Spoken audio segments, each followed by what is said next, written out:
Welcome back to Visited by Voices Live. We're joined today, Saturday, the 13th of June, which is, as has been pointed out in the chat, the title scroll, except for the day of the week from the original Friday 13th. I'm joined today by Mary Sangiovanni, author of The Hollower, Found You, Trawl, Chaos, Chills. I shouldn't have put all the C's together, should I? Savage Wind for Emma, Possessing Amy, and a ton of short stories. How you doing, Mary? Hi, everyone.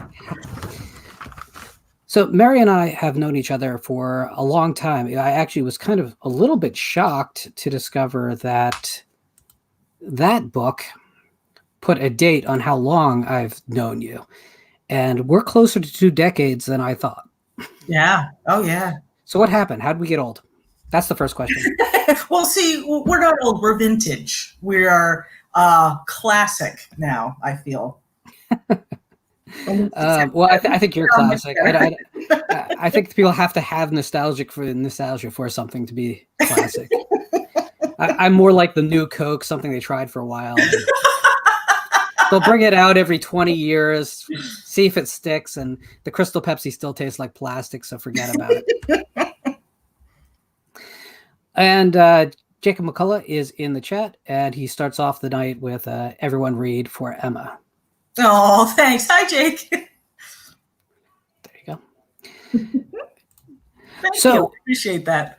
So for that backstory, Mary and I met each other, I'm gonna say around 17 years ago, at a writing group, which I didn't stay in long because, I work so well with other people. Mary was actually in charge of taking care of the new recruits. So she is literally one of the first people I met there. I wandered into a library, found a meeting room, sat down, I think at the most diametrically opposite, but closest to the back door, so that if I didn't enjoy myself, I could just rush right out as humanly possible. It's a good plan. Well, in life, it served me well. It's a little bit of Malcolm X, and it's a lot of just street smarts, I think. So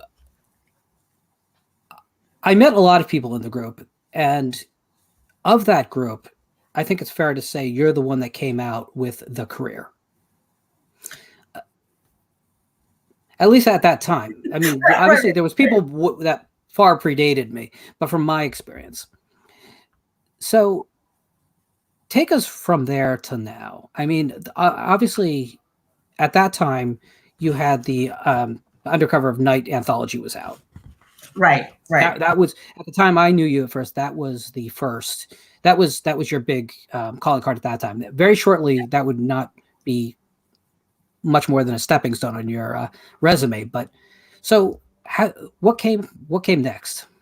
Well, the group that you mentioned, the Garden State Horror Writers, they elected me as president, but really I kind of ran it like a dictatorship. You may recall. You were not my least favorite president. Well, thank you. Thank you. It wouldn't be hard to figure out who I'm talking about there. The thing of it, the tricky thing of it is that when you have a group like that doesn't, and I'm going to tread lightly here because there is no more Garden State Horror Writers, unfortunately, but I believe they went by a different tax code maybe than the HWA, something like the HWA. So there were not as many rules in place about, how things should be done. And when I came into writing, part of this I think was youthful energy. Part of it was drive, maybe. Part of it was being naive. I figured if you're going to participate in something like that, especially if you're going to run an organization like that, it should be with the mind toward getting people from, being aspiring writers to being professional writers. And that was the direction I wanted to go in. And I think the problem, and I see it, honestly, I see it existing to greater or lesser degrees in a lot of different writing groups, where people either they like the idea of writing, or they're very dedicated to being writers, but perhaps not assertive in other areas that to be a writer you have to be assertive in.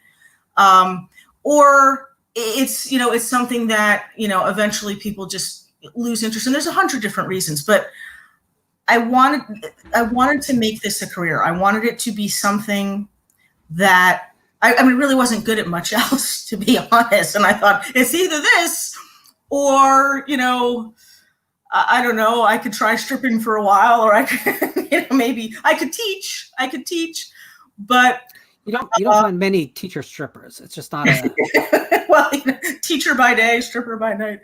That's the Angel sequel we didn't get. I really wanted to make a concerted effort to do that, but it's hard. I was a single mom at the time with an itty bitty baby, and I had I'm trying to think when I graduated. I had just finished college, and I was working a job that was aware that I wrote and fairly supportive of it, but it was still a full-time job. So basically what I would do is I would go to work. I'd come home from work. I'd spend time with my baby and then put the baby to bed. And then I basically write until midnight or 1 or 2 in the morning. And thank God I was a night person, because otherwise it would have been a very tough schedule. At some point I decided, though, there's only so far I'm going with this. And I never liked the idea of plateauing. It's very easy, I think, in publishing to plateau. You find a comfort level, you find a level of success that you can access. It's like video game level. I have accessed level 3, and I'm comfortable just staying here. And I was never really comfortable with that, maybe because I hadn't gotten to the level I wanted yet. So I thought, well, what can I do? And my family was always very big on education. When I told them I wanted to be a writer, they said, that's great. You can be a writer. You just go to school and learn to do it. Oh, okay. So the next step after college was that I looked into, and part of this was financially motivated. I had been told that I could make more money at any, day job, any corporate job I had, if I had a master's degree. And so I said, okay, well, if I'm going to get a master's degree, if I'm going to invest that much more time and money into doing papers and getting grades and things like that, I'm going to do it in something I really like, something that matters to me. So I applied to Seton Hill's Writing Popular Fiction program.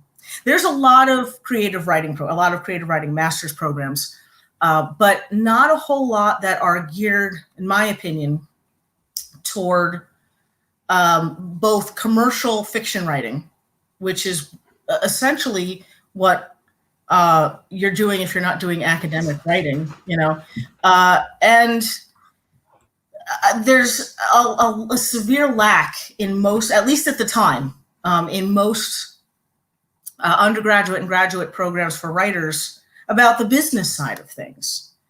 But this program had both. This program actually had working writers in my genre, people like Gary Braunbeck, Michael Arnzen, who had worked in the field, had published in the field, and knew what it took to write a commercially, financially successful novel.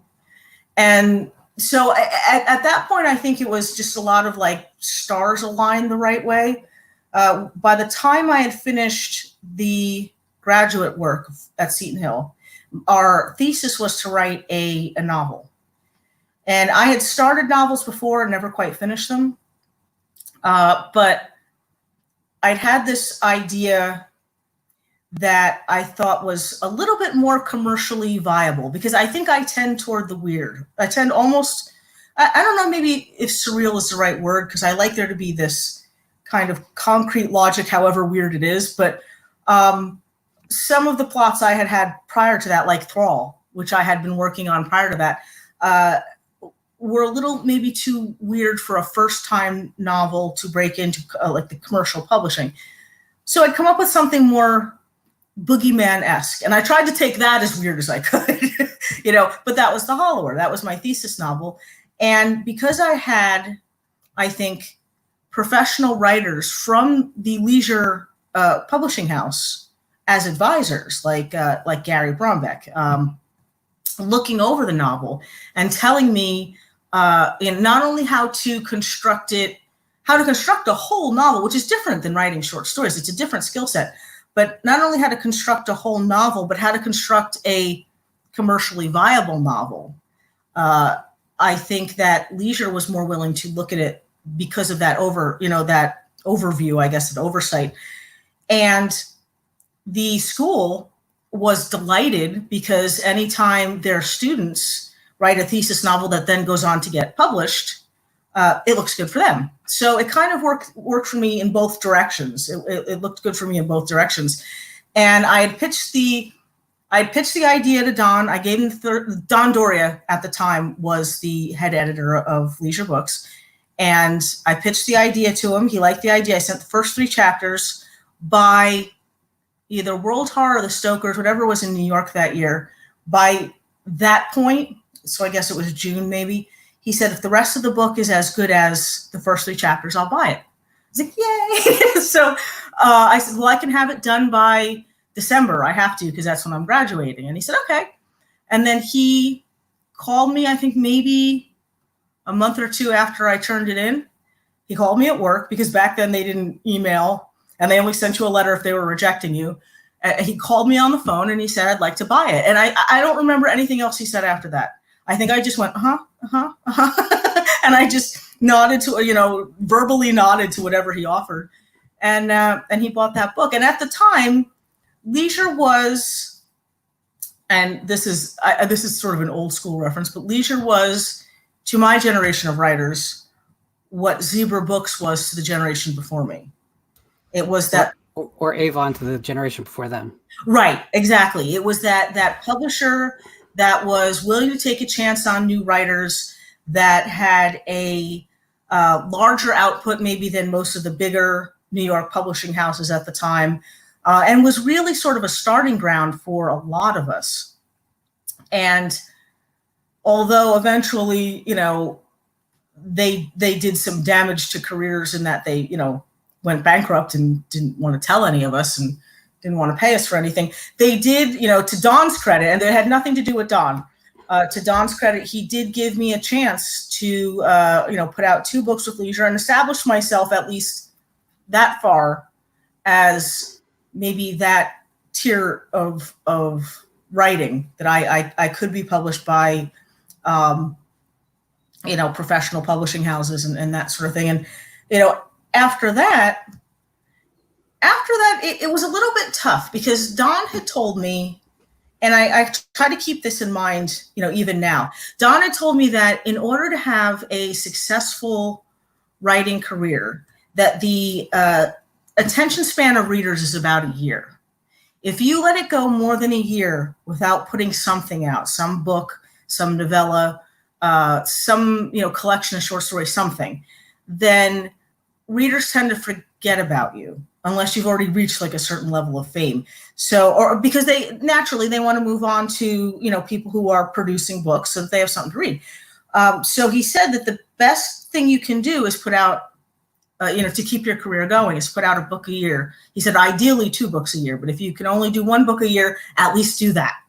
So I've been trying, and it was hard after Leisure, because, I'm going to see if I can word this carefully and not be insulting, but if insulting, if definitely be insulting. If Leisure was the publisher bike with training wheels, suddenly the training wheels were off, and most of us knew how to ride a bike with training wheels, but hadn't quite figured out how to ride the bike without the training wheels.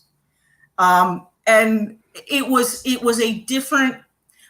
I think there's a lot of disparate levels in publishing, particularly in horror, maybe more than in other genres. We have a small press. We have a level of New York publishing, which is, that sort of basic level of New York publishing. And then you've got like super high important, publishers that are publishing like Stephen King and things like that. There's a big, like a disparate, difference between the publishing levels. And sometimes you can get into leisure, and it's not a matter of quality so much as it is maybe a matter of numbers. It's a matter of sales. I mean, back then, possibly more so than now, the publishers looked at your sales figures to determine whether or not they were going to buy another book from you. And although leisure did pretty good numbers, and they got you into bookstores and they got you into supermarkets and airports and things like that, they didn't always do the numbers that, say, Simon & Schuster did or Random House. And so I think, there was a leap. There was also the fact that I didn't have an agent. I've never had good luck with agents. I'm more nervous pitching to agents now than I was back then, because I feel like agents are like, the hot girl at the party that you're afraid to talk to, and whatever you say is going to come out stupid. That's me with agents. Like, I just can't make words and have them make sense when I talk to agents. Publishers, it's different. I can pitch whatever I'm working on to a publisher. I think because I've done it before, maybe with success. But I haven't had a whole lot of good luck with agents. And I still think that they have a valuable position and a valuable role, especially for people like me, who are not good at negotiating contracts and don't really, it gives me a headache to look at all of the, all the legalese of contracts and whatnot. I'm not good at saying, nope, that's not good enough. I want more money. That kind of thing. I need an advocate to do that for me. But it still makes me nervous. So basically what I did was I went with small presses then for a while that were interested in publishing, republishing my leisure books, and then, moving on to publishing other books of mine, like Thunderstorm Books did that. And that was great. That was great. But then again, there was another plateau, and I thought I need to keep going. I can't just get complacent. So then I pitched books to Kensington, and Kensington, to their credit, and this, I know Lauren and I have discussed this before. It doesn't take a lot of money, I think, to sometimes just give writers a little promotional boost. I don't know how much of a budget Kensington has for promotion, and I wouldn't dare to speak for them on their behalf and guess. But I know that they had a promotional plan. They sent me a promotional plan, like an Excel spreadsheet with every book I published with them. I know they sent out a ton of review copies. I know that they bought BookBub advertisements for me for, I believe, at least 2 of my books, maybe 3 of them. And it really, that just the same promotional efforts I could do myself that they did for me, that I had a publisher backing me for, I think made a difference. I've gotten a number of new readers, I think, from the Kensington books because they've been able to reach a wider audience than I could with the efforts I was making so far. So, but again, you get that plateau itch. So you just keep going though. But it is one thing it's taught me is that this is a cumulative business, and that to get anywhere, you have to be stubborn. You have to refuse to go away, and you just have to keep at it till you hit that plateau. You take a little rest for a while, you enjoy the success, and then you keep climbing and you keep doing what you got to do. So you mentioned different plateaus and that there are different levels to publishing. And that's definitely true.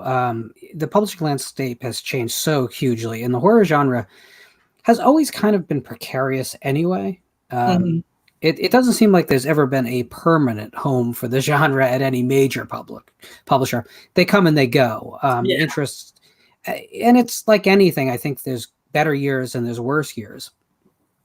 But a thing happened within the last couple of decades, whereas the word horror started disappearing from spines almost entirely. And they started moving, your Scott Smiths of the world into just literature. Yes, you could have, carnivorous plants eating people and it basically be a slasher novel, but it was still literary fiction suddenly. And I think that has been part of a roadblock for many of us that have worked in the genre, because as much as it might not feel that we need to have our work promoted as horror, we have a lot of pride with this genre. Yes. We care. And the business don't always care. I think it's sort of a twofold problem. When so much stuff moved toward online stuff, and Amazon sort of took over as the big hub of publishing, or of at least of selling books. I think that having horror on the spine became less important than having it maybe in the keywords, or having it in whatever algorithm ranks you in a particular genre and then subgenre and then subgenre. I think that in horror, more so than in science fiction, more so than in fantasy, or pretty much any other genre, there is a big disconnect between horror books and the content of horror books and how they are put together, and horror movies. And I'm speaking with the caveat that I'm not talking about maybe the last 3 or 4 years of movies that have been streaming, say through Netflix or Amazon. We're going to come back to that. But if you look at horror movies since the 70s or the 60s or even the 40s and 50s, horror movies generally tended to represent one kind of one-size-fits-all horror. And it often depicted uncomfortable things, gore and violence in, I think, certain simplistic terms that I'm hesitant to use lowest common denominator, but the idea was that I think horror tended to appeal to fans of a certain type of horror. The thing is that in other genres, it's widely understood that both literature and movies draw from a great variety of approaches to the topic. In horror, it didn't seem to people outside of the horror community, the hardcore horror fans, didn't seem to understand that was true of horror too, until I think the last 3 or 4 years. So when people heard horror on the spine, they're thinking, cheesy monster bite your heads off, a lot of topless women running around and bouncing around, and trying to escape monsters. And I think they assumed that all books that had horror on the spine were going to be like horror movies, which seldom deviated from fairly formulaic gore and violence plots. But there's plenty of stuff that has been horror in the mainstream and just not considered that. I mean, there's classics of literature, Turn of the Screw, A Christmas Carol is technically a horror story. There's a lot of stuff that we don't generally think of as horror that it really is. And I think that partially with streaming becoming so popular, and this is even prior to this year, there was a trend toward movie streaming. And in order to fill the need for that kind of content, I know at least Netflix was bringing in a lot of new content from other countries, from other viewpoints. They were approaching horror cinematically and through movies and television the same way that we approach it through literature. That there was a far wider variety, and so I think that that's starting to change a little bit too. Then I had a second point, and it was probably brilliant, and I can't remember what it was. But anyway, I think that's the major issue of it, is that I think people tended to think horror was going to be one kind of thing, and it's not. It's actually much more varied than that. So, Mary, I don't know if you know how every one of my videos begins, but it begins with my personal definition of the horror genre, Mm-hmm. which reads horror, a genre of the dramatic arts that seeks to elicit a response from within our array of dark emotions: fear, anxiety, disgust, paranoia, terror, stress, gallows humor, etc. Mm-hmm. And the reason I lead with that always is because it's setting ground rules. Again, too many people do think of horror as simply body count thrillers. Right. Right. So whether it's a monster or a human doing the offing, the idea is we're going to introduce 10 characters and we'll be down to one by the end. And Mm-hmm. you'll get to enjoy all the gooey thrills along the way, which, by the way, I love myself some gooey thrills. Absolutely. But for my money, something like Hereditary is a film that is about grief. Yes. It's not about fear. Yeah. You could take the psychological aspects of that film and tell the same story. It'd stay in the horror genre and get rid of all of the supernatural, and you'd still come out with a horror film. Absolutely. I think I forget the name of the actress who plays the mother. Toni Collette. Yes, that's it. Toni Collette. For some reason, I always have a mental block when it comes to her name, but she is brilliant in that. Her performance alone, when she talks about her family and her mother and in fact, her whole family, is just phenomenal. But that makes it a horror movie alone, because you know, in listening to her, that she's an unreliable narrator, and that the way she sees things is a little skewed, and it's kind of terrifying because she's the mother to children who she puts that on, you know? I'll completely warn you that we could derail into an entire hour and a half of talking about Hereditary, but I'll just say this. I think if you want to really decode Hereditary's why it works, you have Toni Collette there to provide all the big moments. But Gabriel Byrne does not get the credit for playing the straight man in that film that he deserves, because it's a harder needle to thread. Yeah. He doesn't have he doesn't have the speech. Right. But your sister is dead. He doesn't have that speech to lead on. He has to do it all with body language, stammered speech. And it's that moment that he's actually the audience surrogate, but he's almost invisible on screen. And that's so incredibly brilliant, because so yeah, there you go. The movie is all about a character who's missing from the stage, which is the mother. Right. So to have our viewpoint character match that is really an amazing thing. And that's as much a literary technique as anything. It just happens to be in the form of a film. I think a lot of modern filmmakers are seeing that, and again, I think it's cumulative. I think they're seeing that audiences can handle subtlety and enjoy it, that they can handle movies that are filmed the same way horror literature is. I think bridging that gap between, what I remember my second point too, by the way. What we think of as horror in books and what we think of as horror movies is good for horror all around. And the other issue too is that, publishing, I think because publishing is aware of that, they have sublimated the horror tag almost as if it's porn. Like, I know that with, and I get it to a point, but there is a certain pride in horror. I mean, we want to be as proud of our genre and look at its, academic and literary merits as anybody else. But I noticed that I sold more books at book signings when I told them it was a supernatural thriller than a horror novel. Unless I was in a horror convention, but if I was at like a book fair, or and then they'll lynch you for using that term. Right. Because horror folks know that a supernatural thriller is a horror novel, They know the code. Fantasy is often a horror novel, but you can call it something else. And, if that something else makes the difference between, like an extra zero in the paycheck, okay, you can call it whatever. You can call it doorstop as long as you buy it and read it. But I think that's part of the problem too, is that if your publisher isn't going to back it, if they want to call it a thriller or a fantasy, you're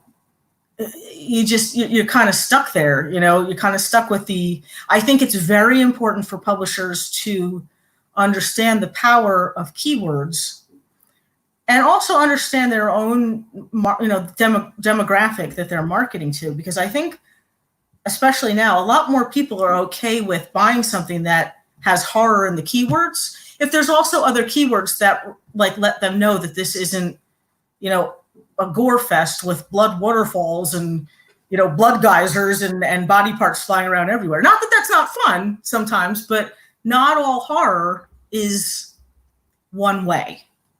Nope. And that is part of the conversation that we're trying to have on this channel consistently. I mean, I'd say it's almost the refrain. So there's two artists I want to bring up inside Horror Lit that are actually, I think, directly talk to what we're talking about. Three, technically. So first of all, Skip and Spectre. Mm-hmm. Book of the Dead was the first time I remember something coming out in literary form that said, wow, that is marketed and designed and created for horror film fans as much as for the literary field. And I don't mean that in a negative way. Right. It was a moment, though, in history, I think, of the genre and the literary side of the genre, whereas it was okay to bridge that gap between the two. And it did it with a level of ambition, but also a level of professionalism. Because although it was that, you could read the influence of George Romero and Lucio Fulci on those pages. At the same rate, from a narrative standpoint, these were strong, bold stories. And if you go back a little bit further, because the other name that's less obvious, but was definitely criticized the same way, is one of your personal heroes, Ramsey Campbell. I love Ramsey Campbell. As you should, by the way. I'm going to derail it if I do that, so I'm not going to do that. You can derail it if you need to. No, Ramsey Campbell was one of those guys that was a transitional figure. He was working at the time with people like William Peter Blatty, and so there was some really tough ideals in place at that time. Some, if you were a Thomas Tyrone, if you were a William Peter Blatty, it was pretty obvious what was going on, and that's fine because there's some great work. Ramsey Campbell was a little more visceral than all that, or maybe a lot more visceral. But at the same time, it's interesting because you could easily qualify him as quiet horror, right. But yet there's these moments of just sublime physicality. Yes. Yeah. Well, that's the thing I've tried to, because I do a podcast on cosmic horror, which a lot of people tend to think of, the genre, not the podcast, tend to think of as quiet horror, because I think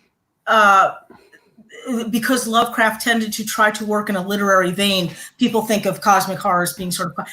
But the point of quiet horror is often, I think people often overlook the idea that a lot of quiet horror has a lot of visceral, incredibly violent, incredibly cruel, sometimes overtly sexual things in it. It's just presented a different way. But I mean, Charlie Grant was the same way. Charlie Grant had some incredibly visceral stuff that you wouldn't think of as visceral unless you were really reading into what he was saying. And it's like, oh, wow. Absolutely. And I definitely want to get into Lovecraft with you. Definitely. But I want to put the brakes on that for just a second, because I am going to do the aside that I was telling myself I wasn't going to do. Okay. So favorite Ramsey Campbell novel for me, Ancient Images by like a cold mile. It's everything I love about the genre. I love 30s and 40s horror.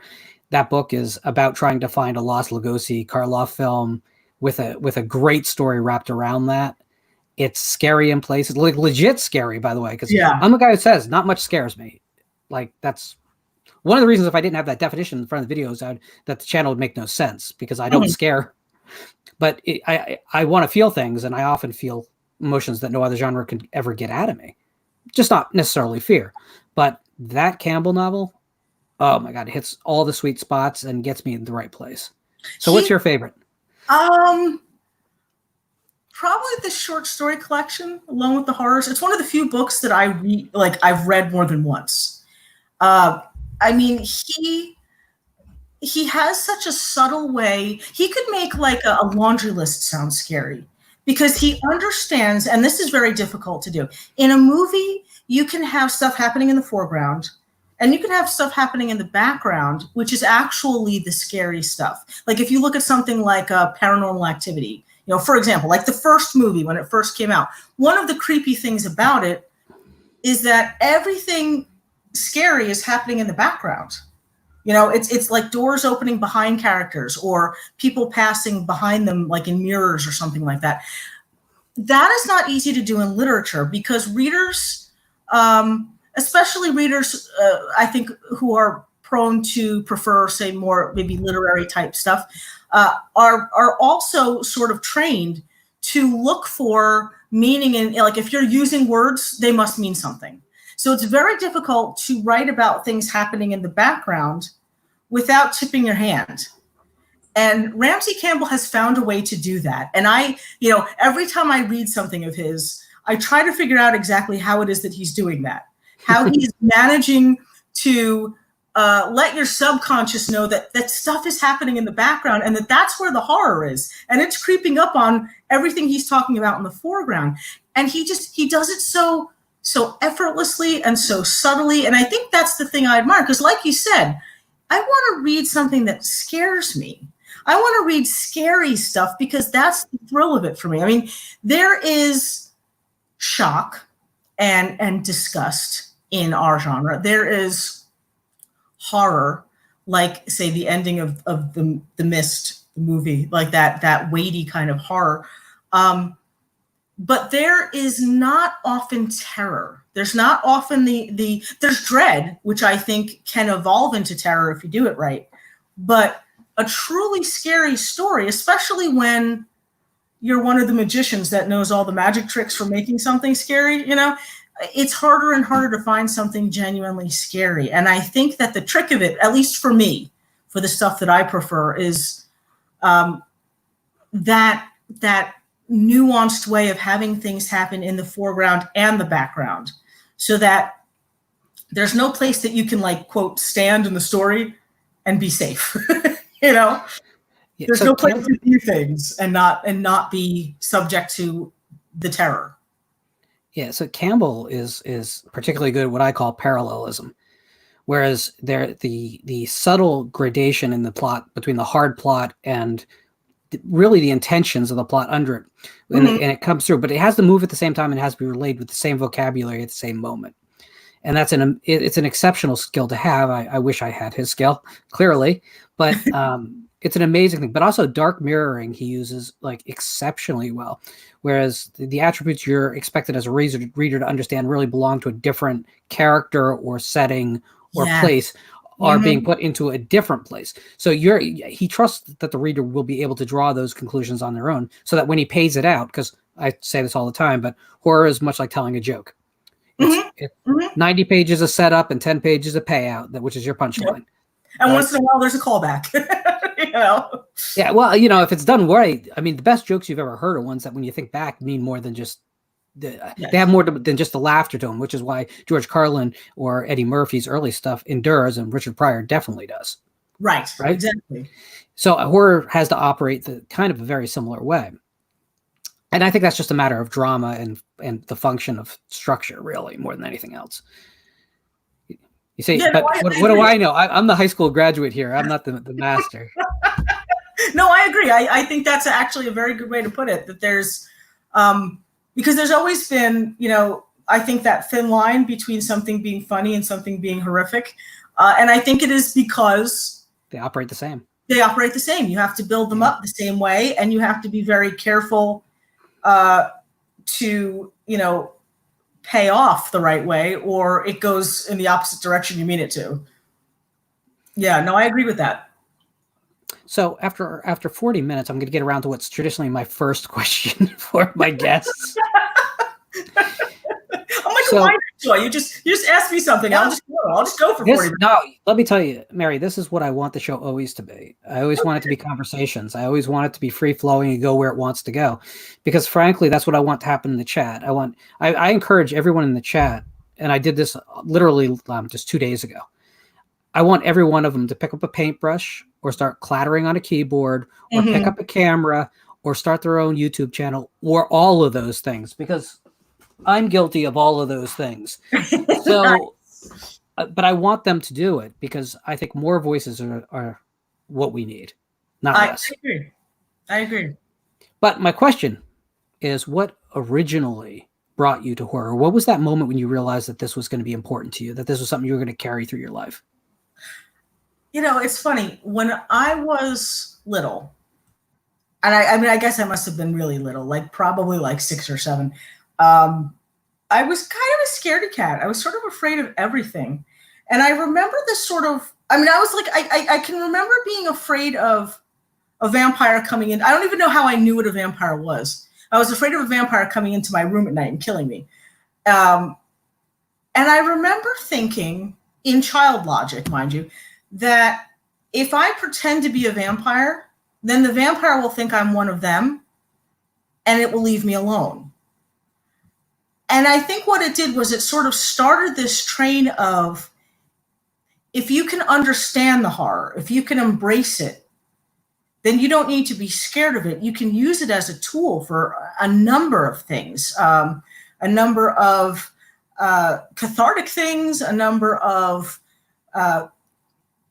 emotional things, a number of humanitarian kinds of things, and I think because when I was that age, I was a voracious reader.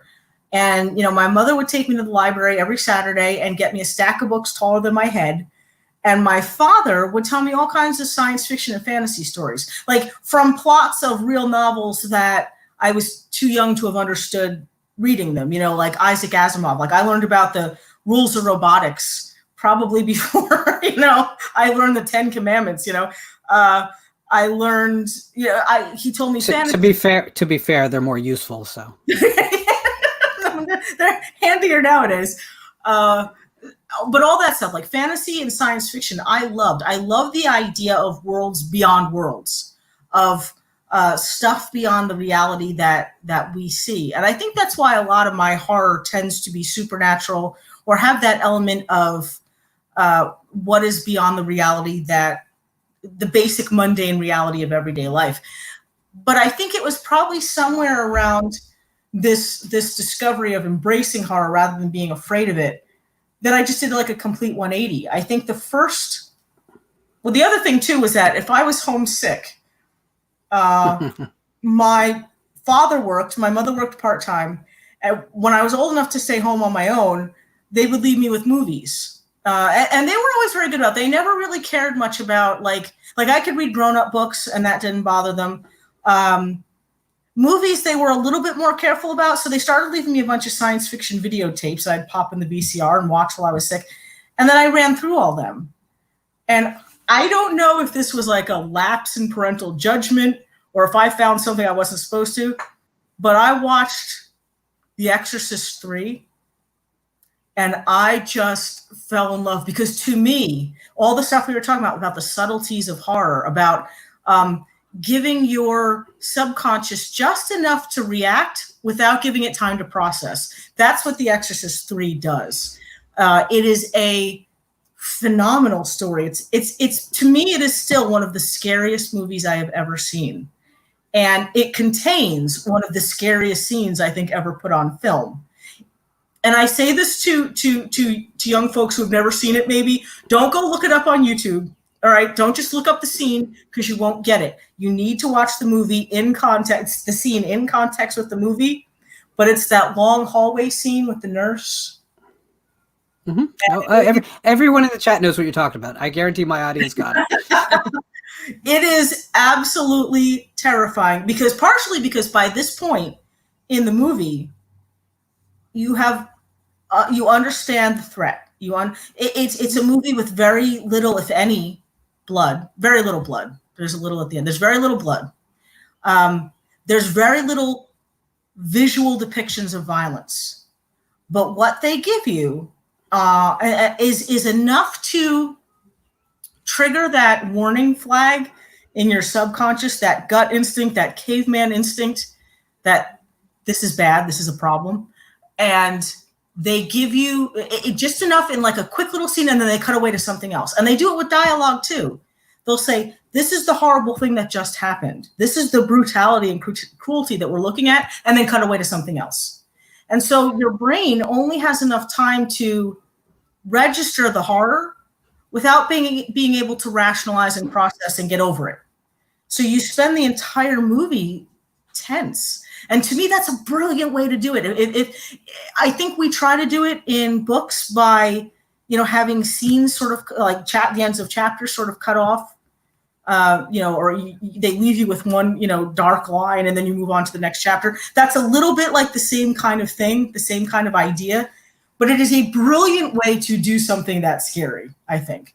And it's very effective. So everyone go, if you haven't checked out my storytelling autopsy on Exorcist 3, after this video is done, go check that out. And and that'll explain why the carp speech is the most terrifying thing in film history, if you understand what it's actually doing. Like you said, the actors, particularly George C. Scott, so much of the pain and the humanity of the story, the human empathy of the story, is conveyed in his facial expressions.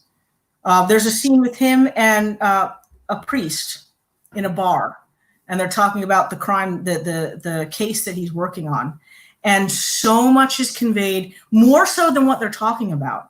So much is conveyed in the horror and the pained expression that's in their faces when they're not talking. That it is really like it's like a mental gut punch, if one could say that. It's amazingly done. The thing that I always took away from that speech, because I know exactly the speech you're talking about, is that Blatty does something. And by the way, I was very lucky to spend part of an evening with Blatty. I have the signed books, and we talked at length about Legion, because it is.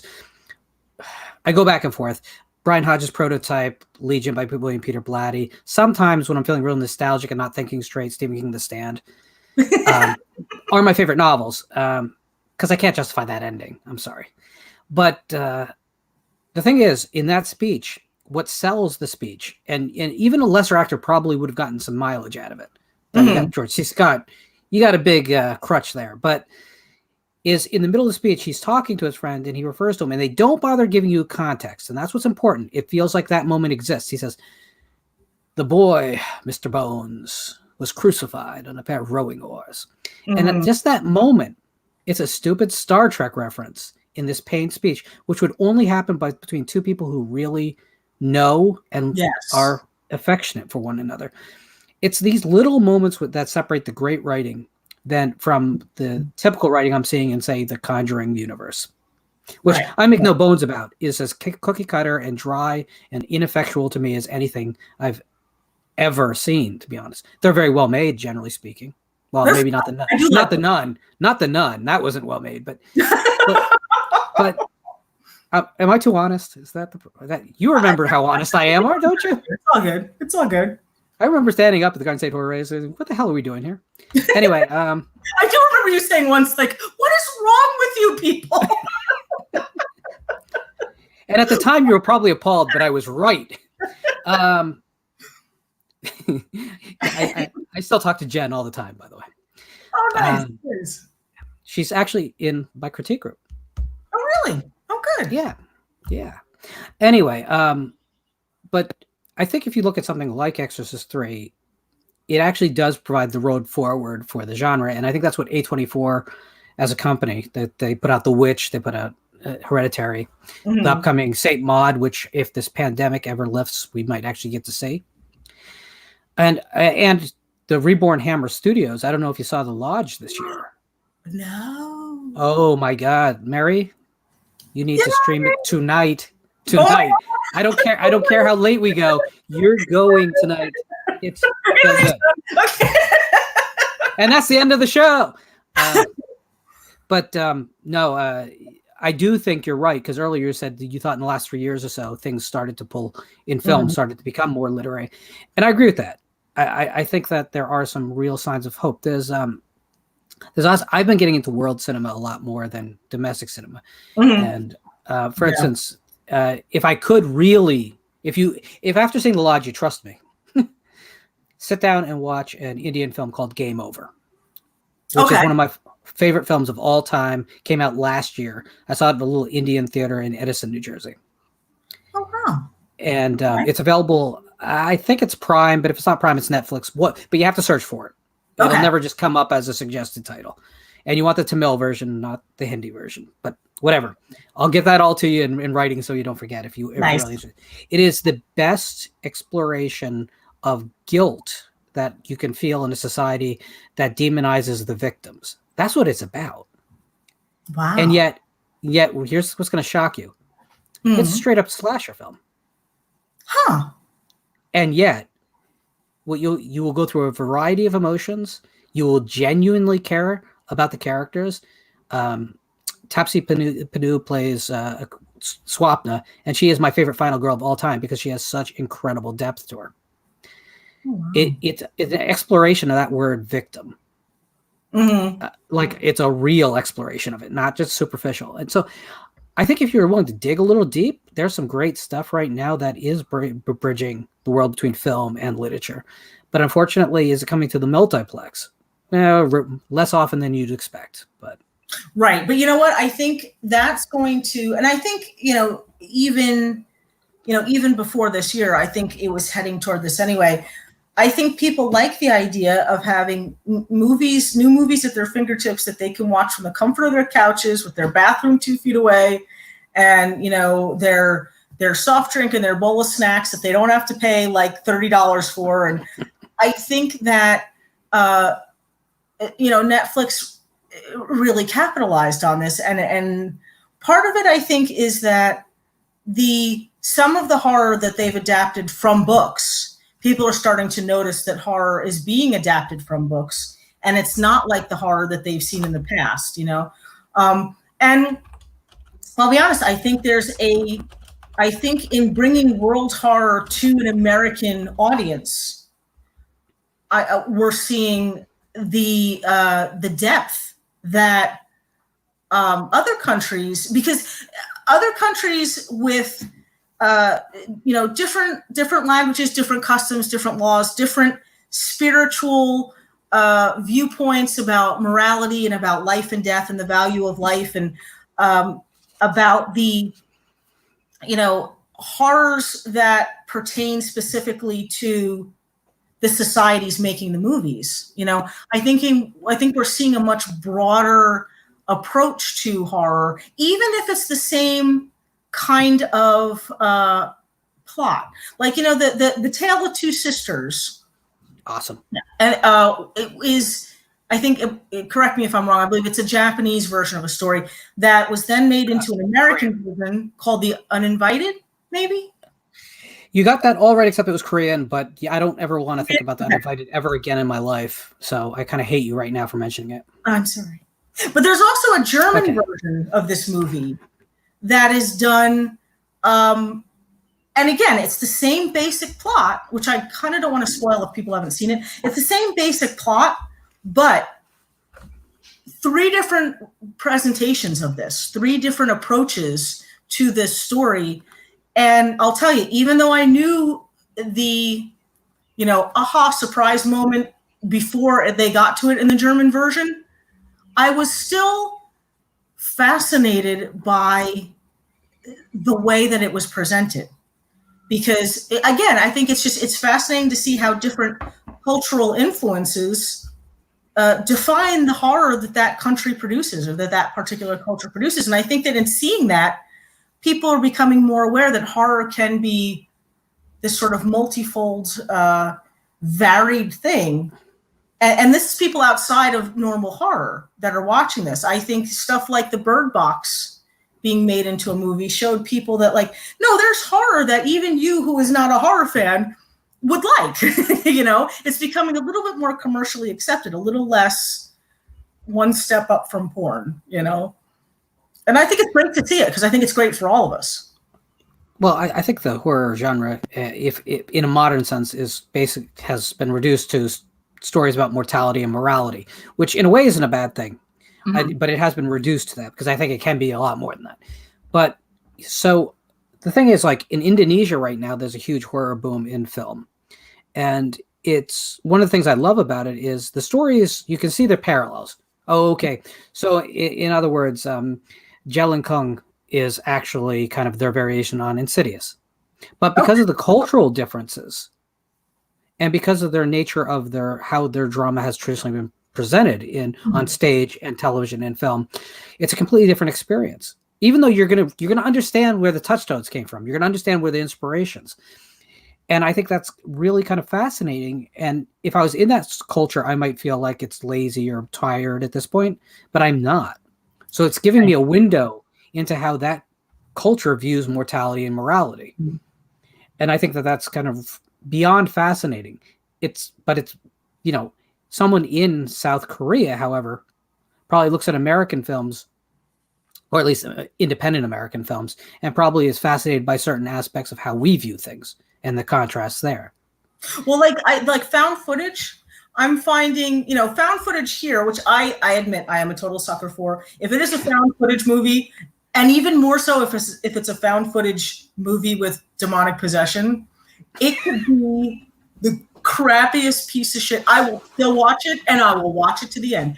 But I've noticed that because it was such a big boom here, I'm starting to see Spanish versions of that and Eastern European versions of that, Israeli versions of that. And it's interesting to see how they take our horror tropes and yet do something different with them, again, because of different cultures and vice versa.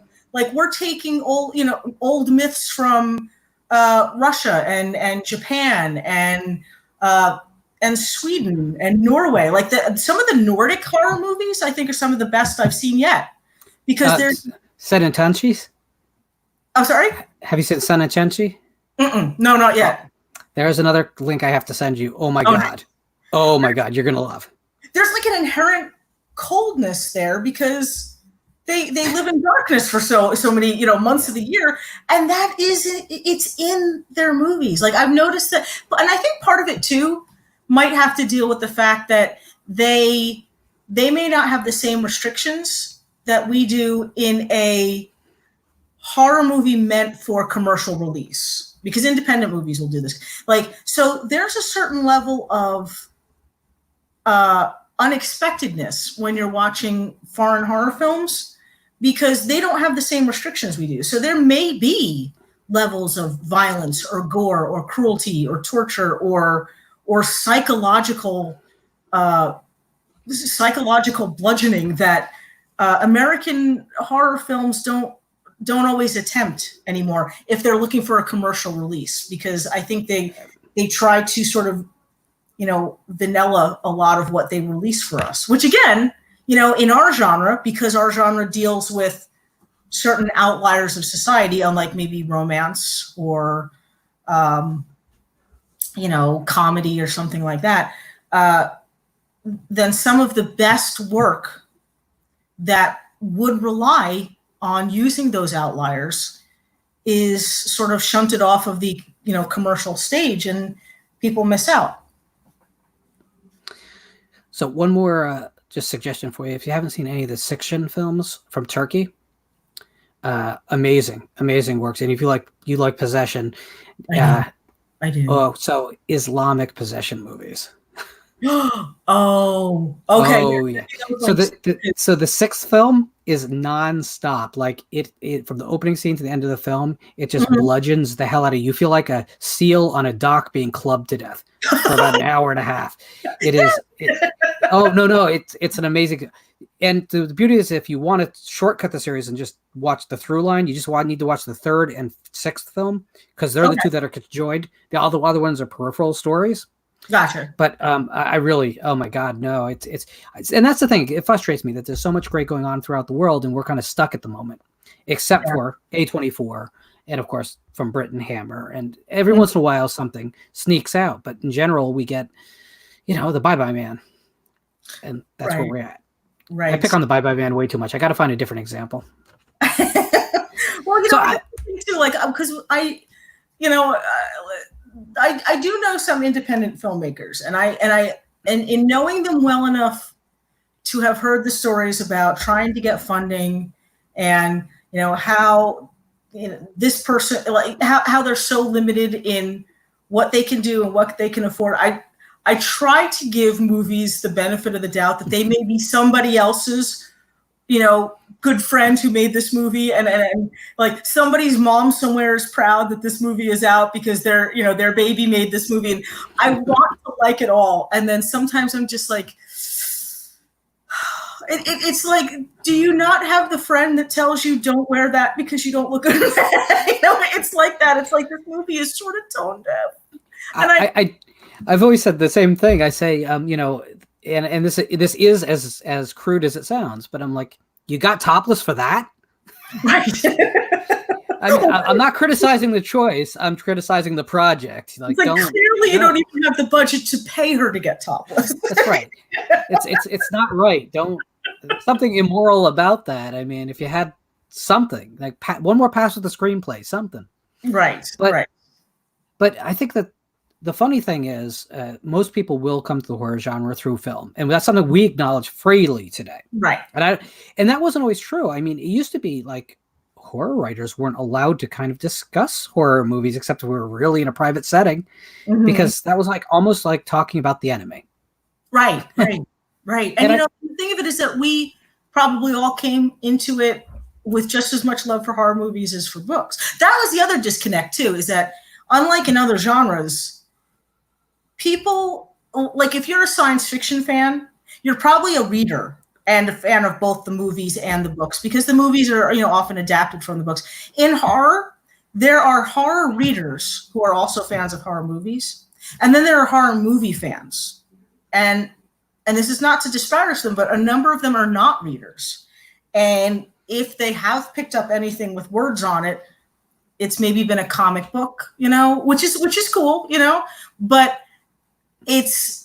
there's far more of, I think, horror fans who don't read than there maybe are of fans of other genres movies. I think a lot of them, there's more overlap, there's more reading going on there.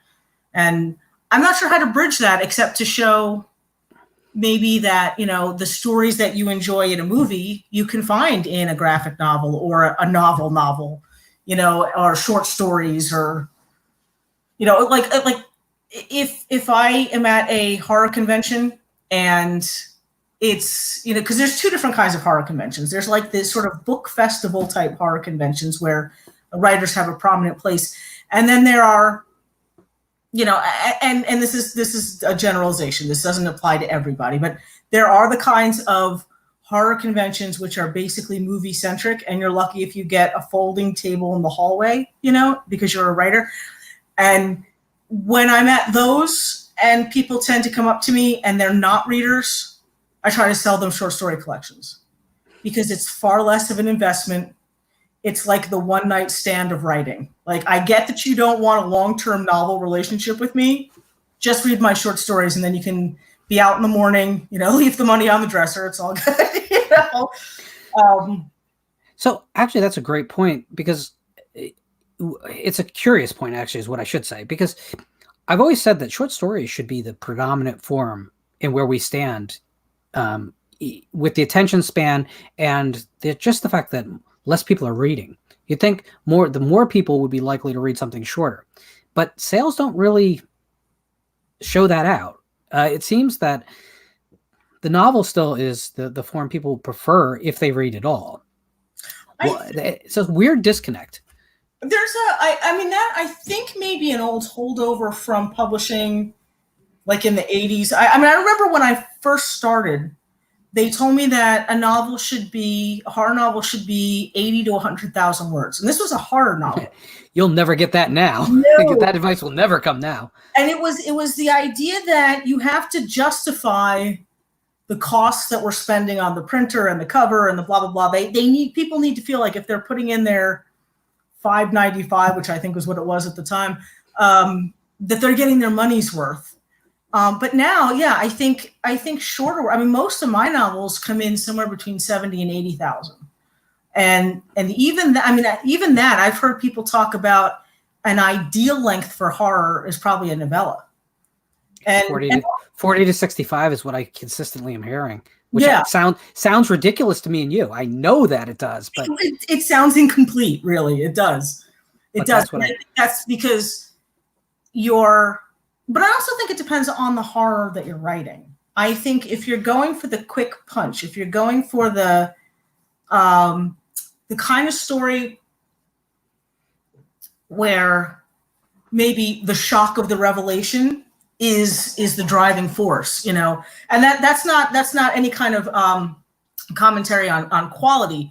It's more of a stylistic or a subgenre kind of thing. I think those kind of stories do work better at novella length because it's hard to sustain fear over, you know, it's hard to sustain fear over 70,000 words, let alone 100,000 words. You know, if you can do it in 20 to 30,000 words or even 40,000 words, that's a little easier. But if what you're doing is sort of a slow burn, you know, like a Changeling kind of story, you know, another nod to George C. Scott, then yeah, I think you have more space to build it up. But I can definitely say, I mean, if there's a new author that I'm thinking of checking out, I used to go for short story collections until it occurred to me that not everybody writes short story, their own short stories the way they write their novels. But a novella is a pretty good indication of how they write both. And so nowadays, if I'm looking to check out a new author, I look for whatever novellas they happen to have, because that way I can get that's sort of somewhere between a one-night stand and a long-term relationship. That's like it's a friend with benefits. You're still getting breakfast out of the deal. Exactly. Yeah. They're at least making me breakfast in the morning. Yeah. Instead of stopping at the diner on the way home for the box of cereal above the pie case. Was that too specific? I don't know. There's a place glimpse into your life. What's happening here? There might be a little bit of autobiography in all of our lives.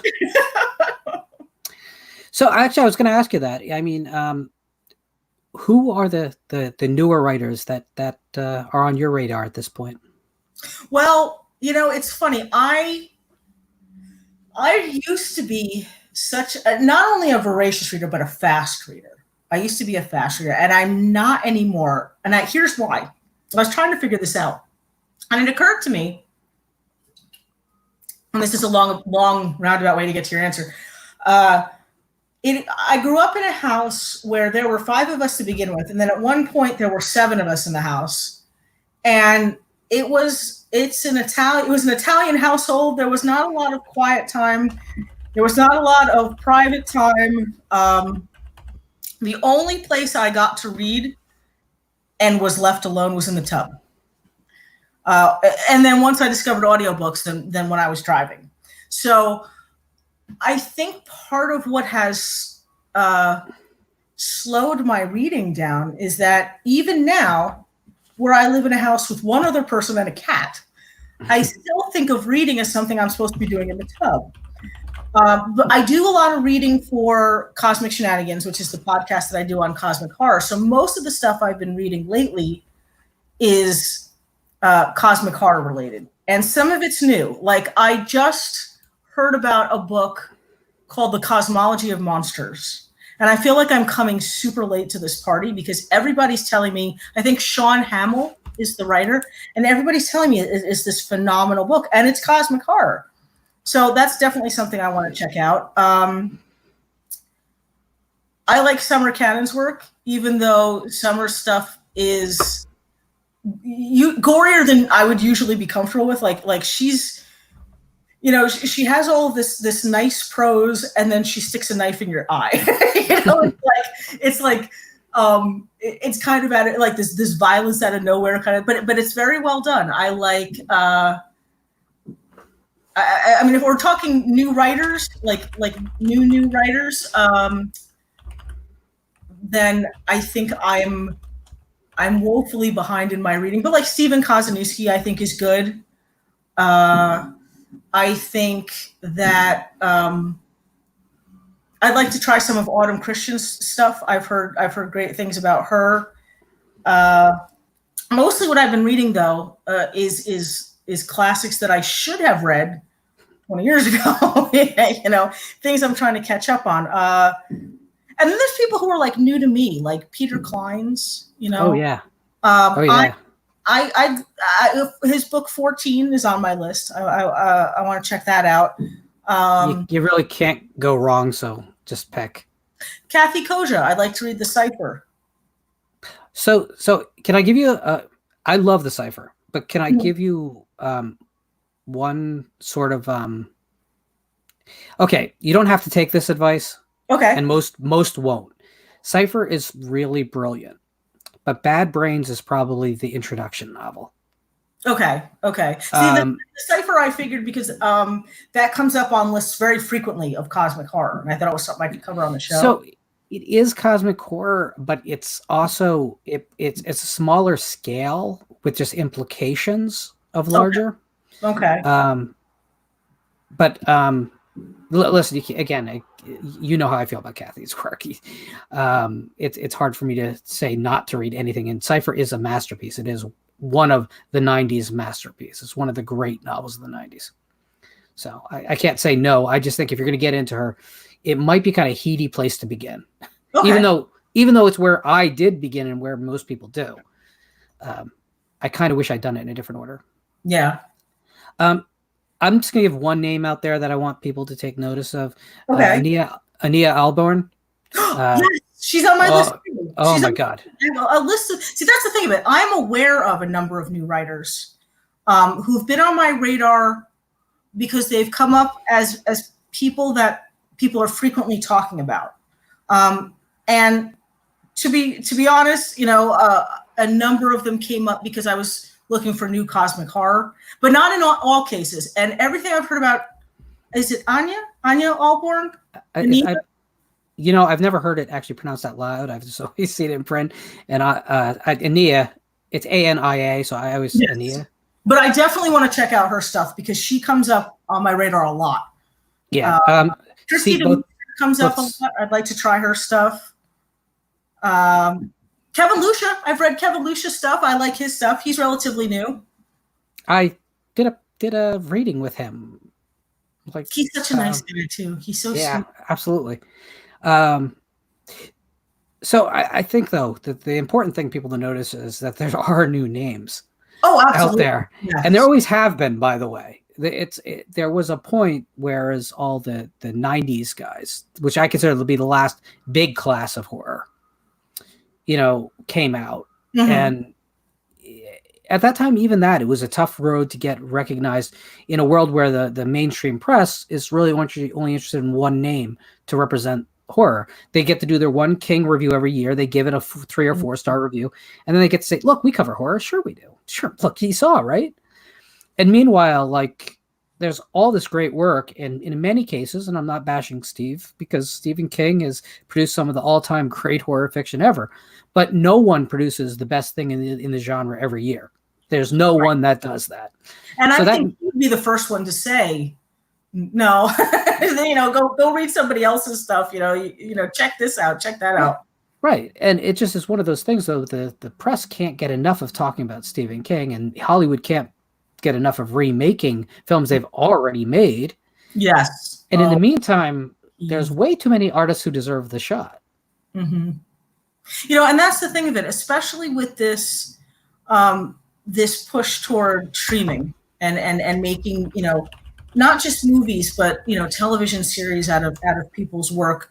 One of the things that comes up a lot, I think, for women in horror is that, like, people are like, yeah, I read women. I read Shirley Jackson, Joyce Carol Oates, Daphne du Maurier. Okay. But it's like the same idea, and it's not just a woman thing. Like, it happens in horror in general. It's like, yeah, well, I read Stephen King, Clive Barker, Dean Koontz, or the best thing. And again, this is not a knock on Stephen King, but the best thing is like, well, I don't read horror. I don't like horror. It's like, really? What do you read? What do you read? Well, I read Stephen King. All right, well, listen, sweetheart. I hate to be the one to break this to you, but here's a problem. So, I mean, the thing of it is I have been trying, and I'm aware of this because, people will, especially in February, people will often ask me about being a woman in horror and who do I look at as influences and who do I think is, who do I think are good up and comers? And I have to admit, my influences were male. Stephen King is a huge influence. Ramsey Campbell, Peter Straub. I love their stuff. And from a movie standpoint, I mean, John Carpenter could make a movie about watching paint dry, and I would watch it. But I recognize that there are a number of people out there producing all of this stuff, and I have to admit, it does drive me a little bit crazy that it's easier for Hollywood to just remake stuff that they think is going to get some kind of nostalgic reaction from people my age and some kind of new ooh and ah from, people like my child's age, but there are a lot of us out there working to produce the best, to produce stuff that's original, to produce stuff that's well written, to produce stuff that's scary, to produce stuff that is highly adaptable, and we work for cheap. Just saying that. And Amazon, anyone could be watching. So right? There is a wealth of source material out there, untapped, and it's untapped. It is, and I do think that any success for any one of us raises the visibility and the prestige of the genre. So it's good for all of us. You know what I mean? It's funny. I actually had, towards the end of my outline of what I want to talk to you with, I wrote female-only anthologies. Because here's my thing, and I think I've told you this before, but I used to get invited to female-only anthologies all the time. And I'd have to send nice letters back saying, my name is spelled N-E, not E-N. Right. And I think that might affect your ability to accept my work. And I used to get people, female horror writers all the time tell me, you should just have let them publish it. Because I do think there's something to be said. I think the horror genre is one genre that should hold its head up high about the inclusion of women. Women have never really been discluded from horror publishing. And I'm not saying there hasn't been a disparity, because there was a social disparity, period. But if you look at all genres, you don't get your Mary Shelleys and your Shirley Jacksons, who were the top names in the genre at ages. But if you look at other genres, besides romance, that wasn't true. And many of those the popular romance fiction authors with female names from 200 to 300 years ago were actually being written by male writers using female pseudonyms, which is a horrible thing we don't talk about. The horror genre doesn't have this problem. And I think that we should celebrate everyone out there who's producing great work. And yes, and listen, I'm a person, I think I mentioned Kathy Koja to my group on the stream before I mentioned even my favorite living horror writer, who I had on the week after, Brian Hodge. There's a reason. I'm not saying I'm completely colorblind to the world and I'm living, without any restrictions. What I'm saying is when someone produces something great, I could care less where they come from. But that plays both ways for me. Right. I'm not going to pick up a female-only horror anthology with that as the only selling point. Right. I'm going to need to look at the back cover. I'm going to need to see if I recognize any of the writers, see what the theme of the anthology is, maybe open up and read a few paragraphs from a few different stories. Because here, the sad reality is there's good and bad in all types of people. Yes. And there's good and bad in quality level. So I just wanted kind of you to just free associate off that. I mean, how do you feel about the movement to produce female-only anthologies, which is not new. It's been happening for 20 years pretty solidly. My thoughts have changed on it over time. Here's kind of the way I feel about it. The true nature of searching for equality is that we reach a point in society where people say, don't refer to me as a female horror writer. I'm just a horror writer. And although I understand the initiative, I understand why there are female anthologies, because you want to bring attention to writers who sometimes don't get the same breaks as male writers. Here's what it kind of comes down to. At this point, we make up something like, I think the last time I checked, it was somewhere between like 35 and 45% of the people writing horror today are women. Okay. So that means that if you had an anthology that had 10 stories in it, 3 to 4 of them would be women, right? Maybe 5. Okay. But that's probably about 4 of them would be women. Generally, the more, and I use the word prestigious, meaning from bigger publishing houses capable of bigger advances, bigger promotion, and wider distribution. So those prestigious anthologies generally have, if any women, they maybe have 2. So it's not like true readers and people in the genre, other writers, disparage against women writers. In fact, I think that bridging the gap between when I started and now, it's moved remarkably quickly in favor of accepting us as just fellow creators. You know, when I started, there was a lot more sexual harassment. There was a lot more, oh, you're a woman, well, you should write erotica. You know, there was a lot more like, oh, you're a woman, you should write romance. You know, there was a lot more, you know, if you come up to my hotel room, I'll get you a publishing contract, like that kind of thing.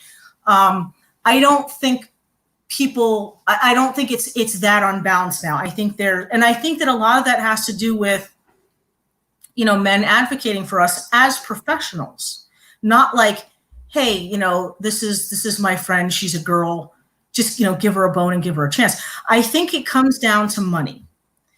Any kind of corporate venture, including publishing, comes down to the publisher wants somebody who is a recognizable household name, can do work, you know, when it's needed and do it well and do it on time and turn it in on time, and is somebody that they can, you know, use to promote the book, you know, elsewhere. Like they're basically doing good work. They're doing it on time. They're easy to work with.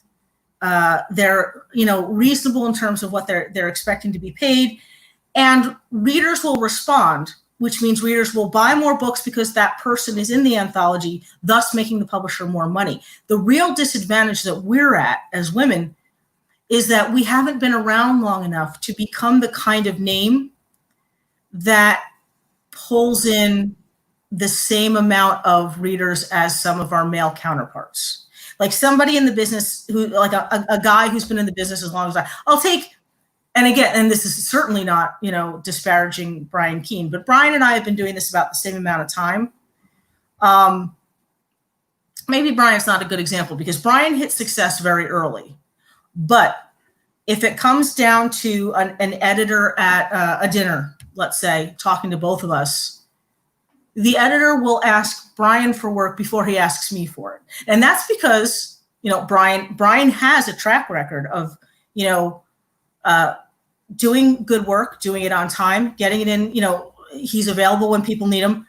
And he brings in, but mostly importantly, it's because he brings in readers. Readers recognize his name, which will make the publisher more money. The publisher then,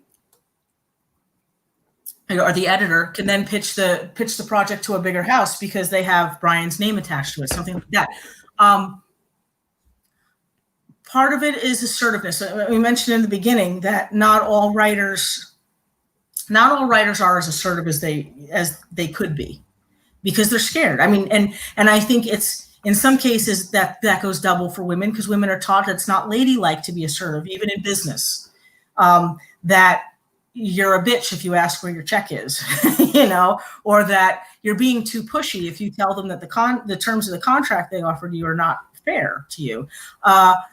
I know that there are projects I have worked on. I'm trying to say this to be as anonymous about this person as possible. There are projects I have worked on where I know that I and male counterparts of mine started at the same time, produced the same number of books, received the same, you know, amount of reader response, and yet they were paid and I wasn't, or they were paid more than me. So, and it's not something they're going to tell me, you know? So sometimes you don't find out about it until after the fact. It's little things like that. All this to say that I think there was a point where all female anthologies did a service to women. I think they pointed out to writers and readers, mostly the readers and to publishers, that here are women who are doing the exact same thing you are. And they're not writing with their lady bits, they're writing with their brains and their souls and their hearts, just like you are. And they are producing something that may be from a different viewpoint, because it takes into account different experiences, different life experiences, but it's still horror fiction. It's not just because it's written by a woman that it is romance with some horror tropes in it, or that it is, just sex between monsters or something like that, which, those are perfectly viable genres. And there are women and men who write that. And that's fine. There's nothing wrong with that. But it's not all that women do. It's not even what the majority of women who claim to be horror writers do. They're writing the same kind of horror that men are. And I think there was a point where all female anthologies pointed that out to people. But I really don't think that it does us any favors now. And the reason for that is because I don't think the same publishers who might say publish an all-male horror anthology are going to put in the same kind of time or money or effort as they would if like with an all-female horror anthology, partially because they're not going to get the same return. And it's not because the women aren't talented, but it's like you said, readers look at the back of the book. They want to see, do I recognize any of these names? Let me flip through and see if there's anything in here that and I think until we reach a point where either through persistence or, the occasional ceiling break or whatever, that we prove to the people who hold the purse strings that we are as commercially and financially viable as male counterparts, I don't think it's going to be an equal playing field. And I think some of that is a matter of time, and some of it is a matter of being more assertive and going after things that we want, which people argue means that you have to be more masculine in your approach. You shouldn't have to do that. Well, you know what?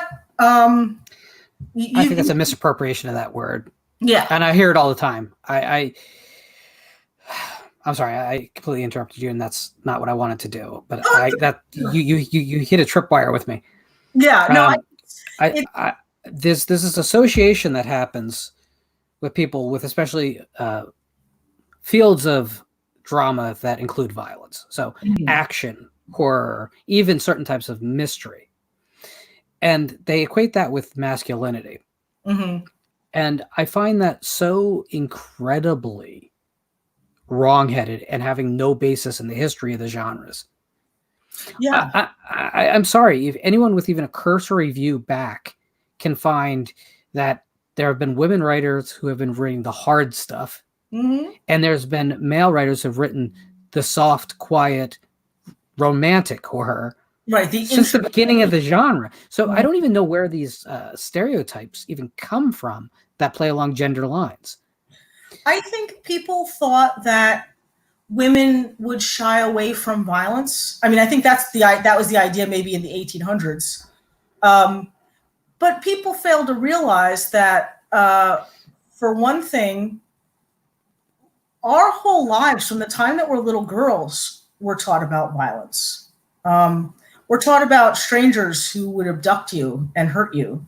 We were taught about child molesters. We're taught about boys who will have sex with you and just want to use you and then dump you. I mean, we're taught that if I'm alone in a parking lot, I'm more likely to be victimized than if a guy's alone in a parking lot, because physically, chances are I will be smaller and weaker than a grown man who's trying to attack me. So we're raised on a culture of violence. And we're also, I think, if there is any biological, if there is any real difference between male and female horror writers, it's that we're taught to implement emotion and instinct, gut instinct. That women's intuition, that's what it is. It's gut instinct. And we are taught that those tools are as important in decision making and in negotiations for anything that we want as logic and intellect. And what is horror if not a genre of emotion? I mean, we're kind of really geared to understand the nature of fear because we live with it every day, and we perhaps process it differently. Like I think a man to a man, and I apologize if this sounds sexist because I know I'm generalizing, but a lot of male centric horror deals with the idea of losing control or somehow losing the ability to protect those he cares about. Women's horror traditionally has we already assume we've lost control because there are so many situations in society where women don't have the same kind of control, or we relinquish it to keep the peace or something. Our horror is sometimes about, worrying about people like children, worrying about people that we love and being hurt. But it's not always about protecting someone else, because other than children, that's not a traditional female role. It's more about protecting ourselves, protecting a way of life. It's a lot of protecting relationships. A lot of female horror, I think, deals with, and not romantic relationships, but more like the web work, the network of relationships that hold, any group of people together. I think a lot of horror for women deals with the psychology of the breakdown of that, the psychology of the breakdown of reality and how that prevents us from being something to someone else, and it's not that the two don't ever cross over. Like you said, there are men who write beautifully introspective and philosophical and tender things. They understand that network. And there's plenty of women who write, pretty straightforward, brutally violent things. But I think maybe, like at least with action movies, I think action movies are sort of geared toward people who have jobs that were traditionally male dominated, like law enforcement or military, where women don't have as long a history of understanding that from an intimate first person point of view, But as far as horror goes, like we said, because horror is so varied, because people are afraid of, the same maybe 5 or 6 basic things, but in so many different ways that they can manifest themselves, that there shouldn't be a gender issue. What I do think, though, is that women have shied away from horror themselves because they thought they wouldn't be accepted. So they did go into paranormal romance or dark erotica or something where they thought they could break into it more easily because it was more female dominated to begin with. And that's, totally okay. Go where the money is. But I think that female horror writers they're fighting, and it's been an uphill battle, but it's been a steadily progressing uphill battle. I think we're showing that finally, I think people understand that the horror we're writing is just, it's the same premises, it's the same atmosphere, the same maybe even the same basic construction as male horror. It's just that we have slightly different perspective that maybe looks at the complexities of relationships. It maybe isn't always linear. It isn't always, well, this needs to be done, so let's do this. There's a little bit more.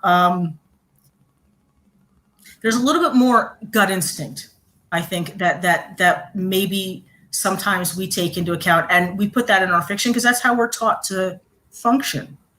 And I want to move on from this for just a second, but I just want to underscore the fact that my hesitation about the idea of female-only anthologies is actually the opposite of kind of everything we've discussed. Oh, okay. I feel that The reason they are potentially damaging is because I think women have honestly done more hard work over the last 25 years in the genre than their male counterparts have. And when we put out a token anthology, it's almost reading into the narrative that there needs to be a special place.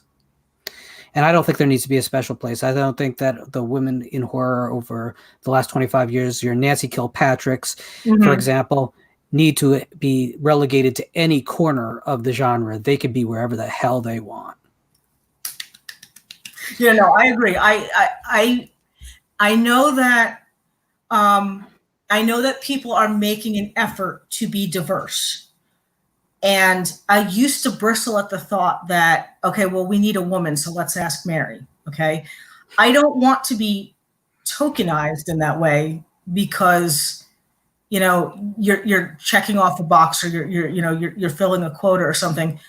I've come to realize that, and maybe this is just me being old and cranky, I can't necessarily get around that. But what I can do is that I can use that as an opportunity to prove to you that I am just as viable a choice as any guy that you have in there. That ultimately all you've done is chosen another creator that can hold her own with everybody else, and that's basically my goal. I think you're right. I think women always have that moment of hesitation, and I would venture to guess, although I wouldn't presume to speak for them, but I would venture to guess it's the same with the LGBTQIA and people of color. I think they run into that same thing too. Like, are you putting me in because you think I'm good? Or are you putting me in because you need to check off a box?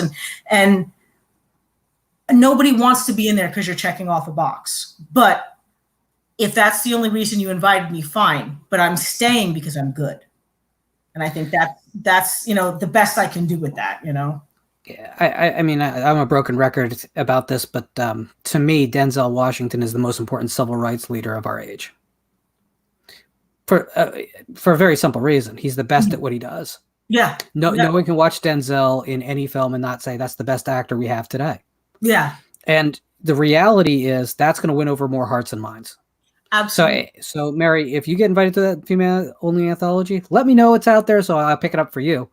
But well, thank you. But the reality is, I would like them to come to you just because of your history and what you've done. I'll note that I've had 3 other authors on this show, and I hate that word author. I'll never use it again on the show. I've had 3 other writers on the show, and counting yourself.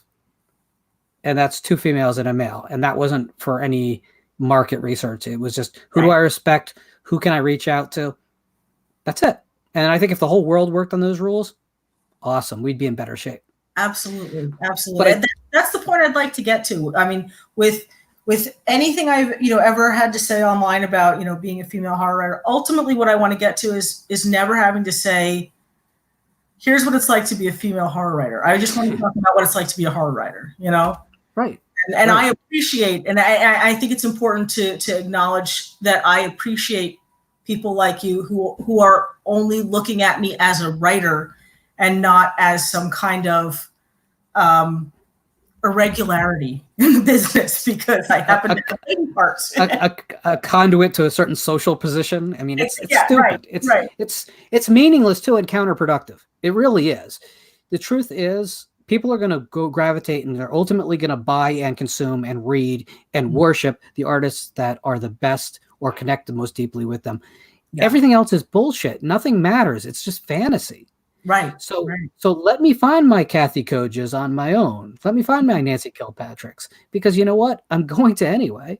Really. I think a lot of the promotion, a lot of the, like I said, I appreciate Women in Horror Month, but I want to get to a point where we don't need it.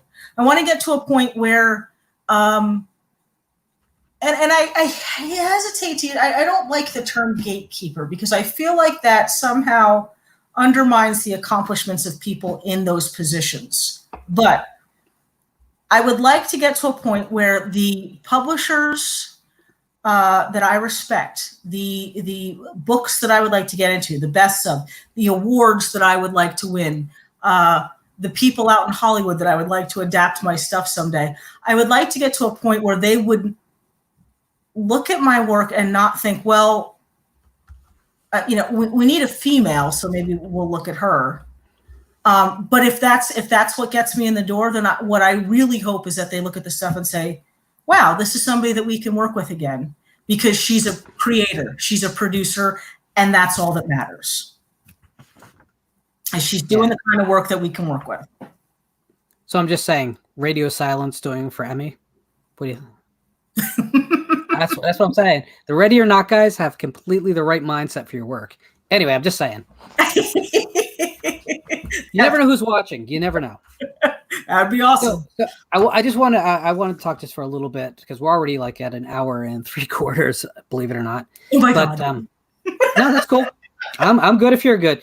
I did want to cover cosmic horror. Okay.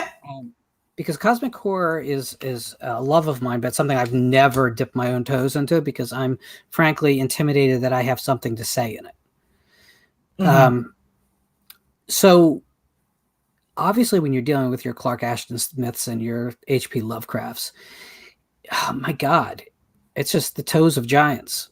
So yes. I know it's very, very close to your heart, but I want to back up just a second before we get to that and say, because having come off what we just talked about for 20 minutes or whatever, I don't know about you. I really don't care how horrible a human being H.P. Lovecraft was. I take the work. Now, that said, if I was living in his time, I would care. So right. That's the difference. I don't have anything to lose or gain by enjoying great stories except those stories. In today's world, this is my Victor Salva position, if you're wondering.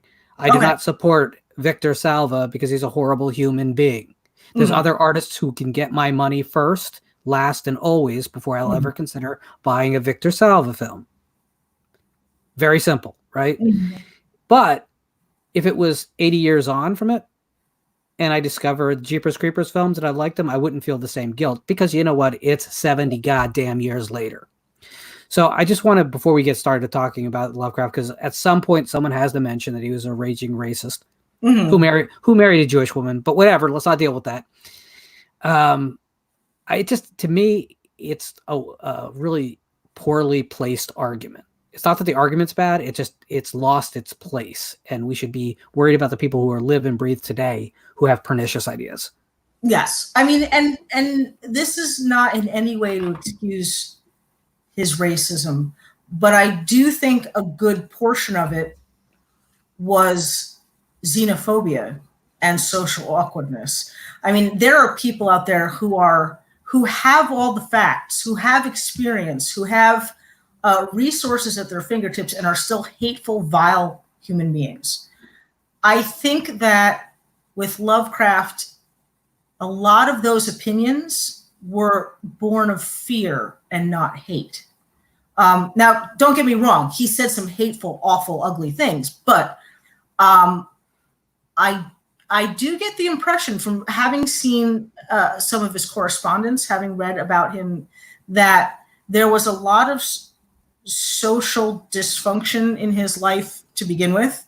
There was a lot of social dysfunction within him, which is maybe bordering like, maybe he needed to be medicated kind of stuff. And there was a lot of fear of the unknown. The thing that made him a loathsome person also made him a fantastic writer. And I think that there are a number of people, including the people that he seemed to hate the most, who write cosmic horror, who can sleep at night because of that. They understand that the man's driving force was fear of change, of fear of becoming maybe no longer accepted in a society that he only felt tenuously accepted in to begin with. And the man, I think, was terrified of becoming nothing, becoming something that nobody cared about, and that nobody, becoming obsolete, maybe. And that's kind of what happened to him as far as being a person. His his viewpoints are incredibly outdated. His logic is incredibly outdated, and somewhat sickening when it comes to race. But his works endure, I think, because at the heart of the fear of the other, that's sort of a universal fear. Like we talked about, how there's like maybe 5 or 6 basic things that human beings are afraid of. They're afraid of pain. They're afraid of death. They're afraid of loss. They're afraid of, loss of someone they love, but they're also afraid of loss of bodily control. They're afraid of loss of their mind. They're afraid of, reality coming apart, and cosmic horror deals with all of those things, and they are adaptable and flexible, far more flexible than Lovecraft ever was as a person.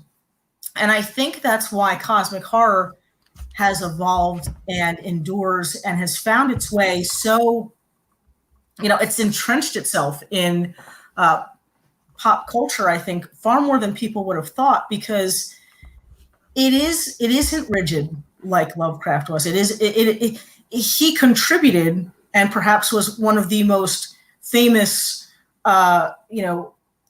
constructors, I guess, of a kind of subgenre that is incredibly flexible.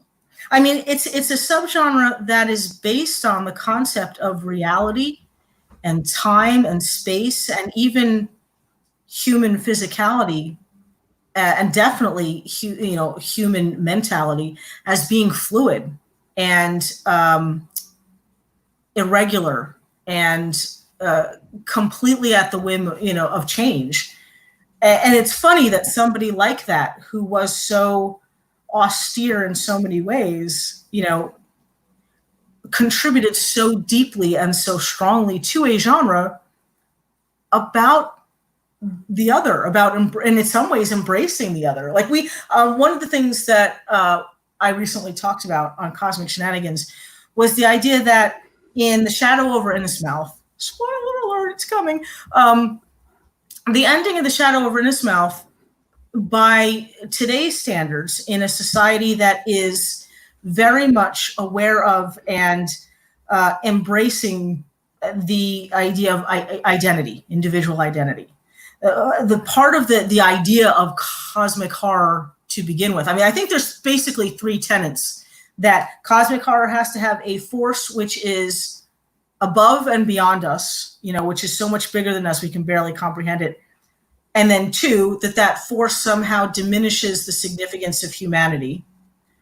And 3, that reality as a construct is not as rigid and solid and reliable as we would like it to be. I think cosmic horror has to have those 3 things. Everything else is a trope of cosmic horror. The cults, the ancient tomes, all of that can be, played around with. Even the fear of the other can be played around with. It can be subverted, it can be changed. But I think that those 3 things are present, and those are the 3 lasting things I think that was in work, cosmic horror work before Lovecraft. It's been used to great effect in work after Lovecraft, but Lovecraft did it too. And I think that, I mean, like I said, I don't think you can justify the racism. I mean, there's kind of no way around it. He was kind of a raging racist, but I don't think he thought much of, I think he was afraid of women. I don't think he thought much of women. And that doesn't bother me as a woman. I recognize that his contribution was more in that he found a way to use the things that he hated because he feared to create something universal that everybody can relate to. Everybody is afraid of being on the outside of something. Everybody's afraid of losing the few things that we can count on to hold on to keep our lives secure. And that's, kind of what cosmic horror does, is that it takes those things and takes them away. Well, Lovecraft had a lot of cognitive dissonance going on in his work. Mm-hmm. If you really want to psychoanalyze his work, which, by the way, I don't think there's any writer that has been so overanalyzed for the subtext of his mindset as Lovecraft has. And that may not be exactly fair to anyone, let alone someone of his time period.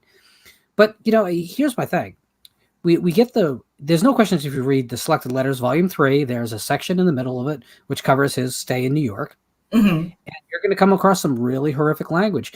The editorials he wrote for his, amateur news magazine are pretty horrific at times. I'm not sugarcoating a thing. But then you get to In the Mountains of Madness, and there's an interesting subtext in which he envisioned the Shoggoths, a slave race, rising up to overtake their alien gods that have enslaved them. Well, what would have been the relatable point to him in his lifetime? Well, barely 20 years before he was born, America was fighting a civil war over these issues. So to pretend that he was not thinking on these lines would be kind of ridiculous. Hey, 20 years ago, I met you, Mary. Maybe not exactly. So that's the context that I sometimes think gets missed. I think people of a certain age do think with a certain amount of faulty logic. I think not being exposed to different people doesn't help. I think the media was generally more racist than Lovecraft, which we tend to overlook. Anyone want to look back at the New York Times from the period? I promise you will cringe on almost every page. New York Times actually supported Hitler at the beginning of the Second World War before we got involved. And the funny thing is, toward the end of his life, when he found out what Hitler was doing to Jews, who I think of all the people he was most racist against, is most racist, strangely enough, against Jews, even though he had married a Jewish woman. He found it appalling. I think given more time, he might have mellowed out some, maybe, and understood that a lot of his racist views were hurtful. I think on some level he already understood it, but it's hard to change what you personally identify as you. As you get to Selected Letters 5, you see an evolution. You definitely do. You see a moderation. And by the way, although as early as his early 30s, he was signing letters, grandpa and old man, Lovecraft didn't live to be an old man. Even by the standards of the time, he died way premature. Right. So I think he had a somewhat tragic life, and you can see it. Like if you look at pictures of Lovecraft, even when he's smiling, he's not really smiling. Like there's a proliferation of tragedy that followed him from the time he was little throughout his whole life. And I think that when you're in violent situations, when you're in situations that make no sense, you have to make your own sense sometimes. And I think the sense that he made of things was misguided. Yes. I think the difference between Lovecraft and his 7 neighbors around him was that he had a megaphone called a typewriter, and the words he typed have endured. Yeah. And I think that's the major difference. And no one wants to discuss it because we want to think a society is better than that. But I think that's a fool's errand. But I just wanted to cover that brief. What drew you to cosmic horror? Because your cosmic horror work deserves a little bit of a spotlight here. Oh, thank you. When I first started reading Lovecraft, I didn't know so much about him as a person, other than the fact that he was kind of a quirky guy and that he was a prolific letter writer and that he had a lot of friends that he kind of let play in his universe. And there was a lot of in-jokes and things like that. But when I first started writing, I wrote what I called monster horror because I didn't know what else to call it. Like everything I wrote was supernatural. And the supernatural was almost always some type of monster. And I think because I was afraid that people would say, either because I was new or I was a girl or whatever, that, the monsters were derivative, I tried to make them as strange and disturbing as possible. And I tried to give them features that I found scary. Like almost none of the monsters in any of my books have faces, traditional faces. 2 eyes, a nose, a mouth, or even something resembling like any kind of animalistic face, because I find the idea of faceless things kind of terrifying. I think the idea that we because we use faces to judge, to gauge the danger of another person, and without that, there's something sort of terrifying. I never liked masks for that reason. I find masks sort of terrifying. Just there's certain features, alien features about things. But again, going back to being afraid of everything, when you can empathize with a monster, you also, I think, tend to feel bad for them. Like, I feel bad for the monster, the alien in The Thing. I do, because I feel like it's just trying to survive and everybody's trying to set it on fire. Like, I've always empathized with the other, the monster, the creature, the supernatural force. And I think that when I first started reading Lovecraft, as a teenager, you interpret things differently. I read those stories as somebody who loved the idea of monsters so much that he made them gods, and he created a whole pantheon and a whole universe for them. And I liked the idea that they were, in a sense, the kinds of stories I grew up on. I think they're like, they were revelation stories. They're stories where the big horror is the reveal that the thing exists. They were there's for all of his antiquated language and sometimes the that which cannot be described kind of thing, and his use of certain adjectives over and over. There's give you a spoon, right? Eldritch, everything. Oh yeah, the Eldritch tome. There is something sort of comforting and I don't know, something moving about his language. His language is what I think of as the Saturday night feeling. If Stephen King writes about the Friday night feeling, that sort of excitement about going out on a Friday night and the night is open and anything can happen kind of thing. Like, that's the feeling I get, like going out on a Friday night in the summertime when I read Stephen King. When I read Lovecraft, it's like Saturday night. It's like, this is, we're halfway through the weekend. If anything crazy was going to happen, it would already happen. But, oh, wait, it's Saturday night. Something's going to happen, I like the language, not for the mechanics of it, but for what he uses it to accomplish. He says as much in what he doesn't tell you as what he does. And the most compelling thing I think about his work is that he was never afraid to break down reality. And I found that fascinating. And I realized that what I was writing, minus the nihilism maybe, was cosmic horror. I was writing stories about creatures from not just other worlds, but other dimensions. I was writing about places where there may be gods that are more powerful than the entity that we think of as God, and if the entity that we have attributed, this God-like status to, that we consider, if you're not an atheist, that we consider as, the force that created and runs the whole world. What if there are universes out there where their gods can trounce our God? What does that mean for the rest of us? That it really does dwarf the significance of humanity. I think the only difference is that, and I think this is where modern cosmic horror comes in, Lovecraft really did not believe in the significance of an individual. And I think that comes from, like I said, the social dysfunction in his life and in his own self. I don't think it was ever safe to value the individual, because individuals get sick, individuals go insane, individuals die, or individuals disappoint you. And I think that he tended to shy away from that. Which explains his experimentation with socialism as an ideal towards the end of his life. It's funny, he hated fascism, which makes complete sense. Right. But he also was, he fully embraced kind of the idealism of socialism and the birth of communism, which is, honestly, people talk about his racism all the time. No one ever talks about his politics. Mm-hmm. So That's true. but to your other point, no man is ever honestly afraid of a ant. But if the ant was 80 times its regular size, suddenly it's the most terrifying thing ever. Sure.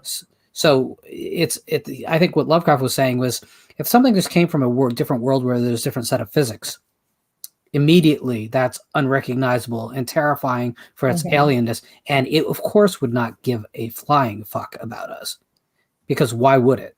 And that's the real, I think, the real horror in cosmic horror a lot of times is that you've got beings that are indifferent. And that's the thing. You can't not evil, indifferent. Right. And evil at least has a method to its madness. Evil is driven by a passion, and often evil is driven by a passion which it feels is the right thing to do. But indifference isn't like that. Indifference is like trying to reason with a toddler, Indifference is trying to convince somebody or something that has no sense of empathy or sympathy that it should have empathy or sympathy when those concepts aren't even in its vocabulary, And that's what's scary. And what I think is even more scary about a lot of modern cosmic horror is that indifference is not only present in the great cosmic force, but it's present in humanity's treatment of other humans. That we're indifferent to each other's pain and suffering, that we're the ones who undercut the significance of the individual or of humanity as a whole. Yeah, the indifference issue is huge because it's asking a stapler to care about the paper. Right. Or the scissors, Yeah, it's just not in. It's not in the DNA. It's not in the vocabulary. You're asking an irrelevant question, and for those of us who, again, mortality and morality, we fear the idea that something wouldn't care just as much as we care about the thing that cares but seeks to harm. Right. And I think that the funny thing is these are concepts that are just as viable today as they were in 1928. Yeah. Maybe in a way that's an indictment of us for not getting further, but in another way, it's a championing moment for Lovecraft to be, and not just Lovecraft. He was far from the only. Chambers would be another one I'd put on there. But, right. But certainly Lovecraft is the most visible face of cosmic horror, and I don't think that's really ever going to change, because once you get to the icon status. Do you find it weird, and this is going to shift the subject just slightly, do you find it weird that in pop culture, when people talk about Lovecraft, we all think of like the Cthulhian stories? He would have objected to mythos, so we won't go there. But yet, when you look at when people choose to adapt his work to more popular forms, invariably they don't do the outer god stuff. It's always going to be, we're going to do Reanimator, we're going to do Shadow over Innsmouth, which, yes, it dips its feet, no pun intended, in the water of cosmic horror, but generally speaking, it's the creature from the Black Lagoon by the time it reaches the screen. I think that it's because there's two layers to Lovecraft's work, and maybe to cosmic horror in general. There is the monster layer, and then there's what Lovecraft was really getting at. And I would dare say that in a lot of cosmic horror, there's a layer even beneath that, which is how human beings react to what Lovecraft was getting at. And I think the problem is that people see these tropes of Lovecraft's work and think, oh, those are easy to work with, they're easy to adapt. They are probably the most universal of all horror tropes because, they're easy to fit into almost any kind of story. But it sounds hollow then. They don't tackle the outer god stuff because they'd actually be tapping into the horror that Lovecraft was talking about, which is that in the end, there probably is no happy ending. That you can defeat a monster, but you can't defeat a black hole. You can't defeat a hurricane. You can't defeat a universe that might have left you alone, except that you got its attention and now you've pissed it off. You know, I don't think that they can capture it's funny. They can capture what they think is the evil of an entity, like, you know, maybe like the rats in the walls, or the fish people, and, you know, or the townspeople in the shadow over Innsmouth. But they can't capture the true nature of a being so alien to us that we can't begin to conceive of its motivations. Because when it's to me, it's the same thing when they try to put the devil in something. You cannot create an absolute evil. You can't even create an absolute good, which is why so many movies about God or the devil sound sort of tin-eared, you know. Yeah. We're not capable of thinking in terms of things so black and white that there are no shades of gray. So they either come out kind of comedic, or they come out sort of flat or shallow somehow. And I think it's the same with the idea of elder gods. People keep trying to attribute meaning because, you know, moviegoers or, you know, book readers even, they want a reason for things to happen. But as we see so often in real life, sometimes bad things happen and there is no reason. There is no cosmic connection. It just happens. And I think if you were really going to do a cosmic horror entity, like a movie that showed that, you'd have to be able to show that this thing never would have even known you were alive until you got its attention. And now that you got its attention, it's basically like flying your ship into the event horizon, you know, like of a black hole. Like you are now in a position where you've gone too far in. You can't fight this off. There is not going to be a resolution like you like it. This is just is. And I don't know that from a commercial movie standpoint, I don't know that people would understand it or accept it. I think Ivan Zaccone attempted 2 years ago with his adaptation of, ironically, Herbert West Reanimator, where it's actually not the stories that we canonically think of as those stories. What it is a semi-sequel that deals with the idea that everything that Herbert West discovered actually came from basically the outer gods trying to another way to worm their way into our world. And how he visually depicts the others is it's so simple, and I don't want to give it away because if you haven't seen it, I want you to see it. But it's so simple, and yet it's the best way I think they could ever do it. Ivan Zaccone is a master, and he spent a lot of his career adapting Lovecraft with a lot of imagination and not being slavish, which is the right approach. Yeah. Because you can't really adapt that for a modern audience. I mean, if you were going to do a direct adaptation for the purposes of having a movie version of one of Lovecraft's stories, okay, I've seen a couple of those, and they're pretty good. They're fun. Yeah. Something like The New Color Out of Space, actually, I think, because what it adapted was not a word for word version of the story, but it adapted what the story was actually about. And I think it worked much better that way because it was an adaptation of the horror of it and not the mechanics of it. Zaccone has an adaptation of that as well called Color from the Dark, and it is superior to Stanley's film as well. I think I saw that, actually, Color from the Dark. That sounds very familiar. Yeah, it's wonderful because it decides to stretch the story out and take you day by day with the collapse of the farm family, and it's grueling in all the right ways. I really adore almost all of Zaccone's films, to be honest. But and this is what the people in the chat are probably waiting for me to do because they know I have to at some point get all angry about aliens. So, Alien is, to my mind, the best representation on film of the Lovecraftian ideal. A being that is completely, that we can't wrap our head around, that seems indefatigable, that we do not have the tools to kill. The best we can do is get it away from us, maybe, which is ultimately all Ripley does. Yeah. And so I think the first film is a brilliant Lovecraftian film. Now, it's not pure Lovecraft, and I'm never going to suggest that, but it captures a lot of that feeling of futility. Yes. Yeah. And this is one of the big reasons I hate Aliens, is that they reduced my beloved Lovecraftian monster to a monkey that gets shot once and, turns into a puddle on the floor. Mm-hmm. You get to Alien 3, and Fincher tried to fix that.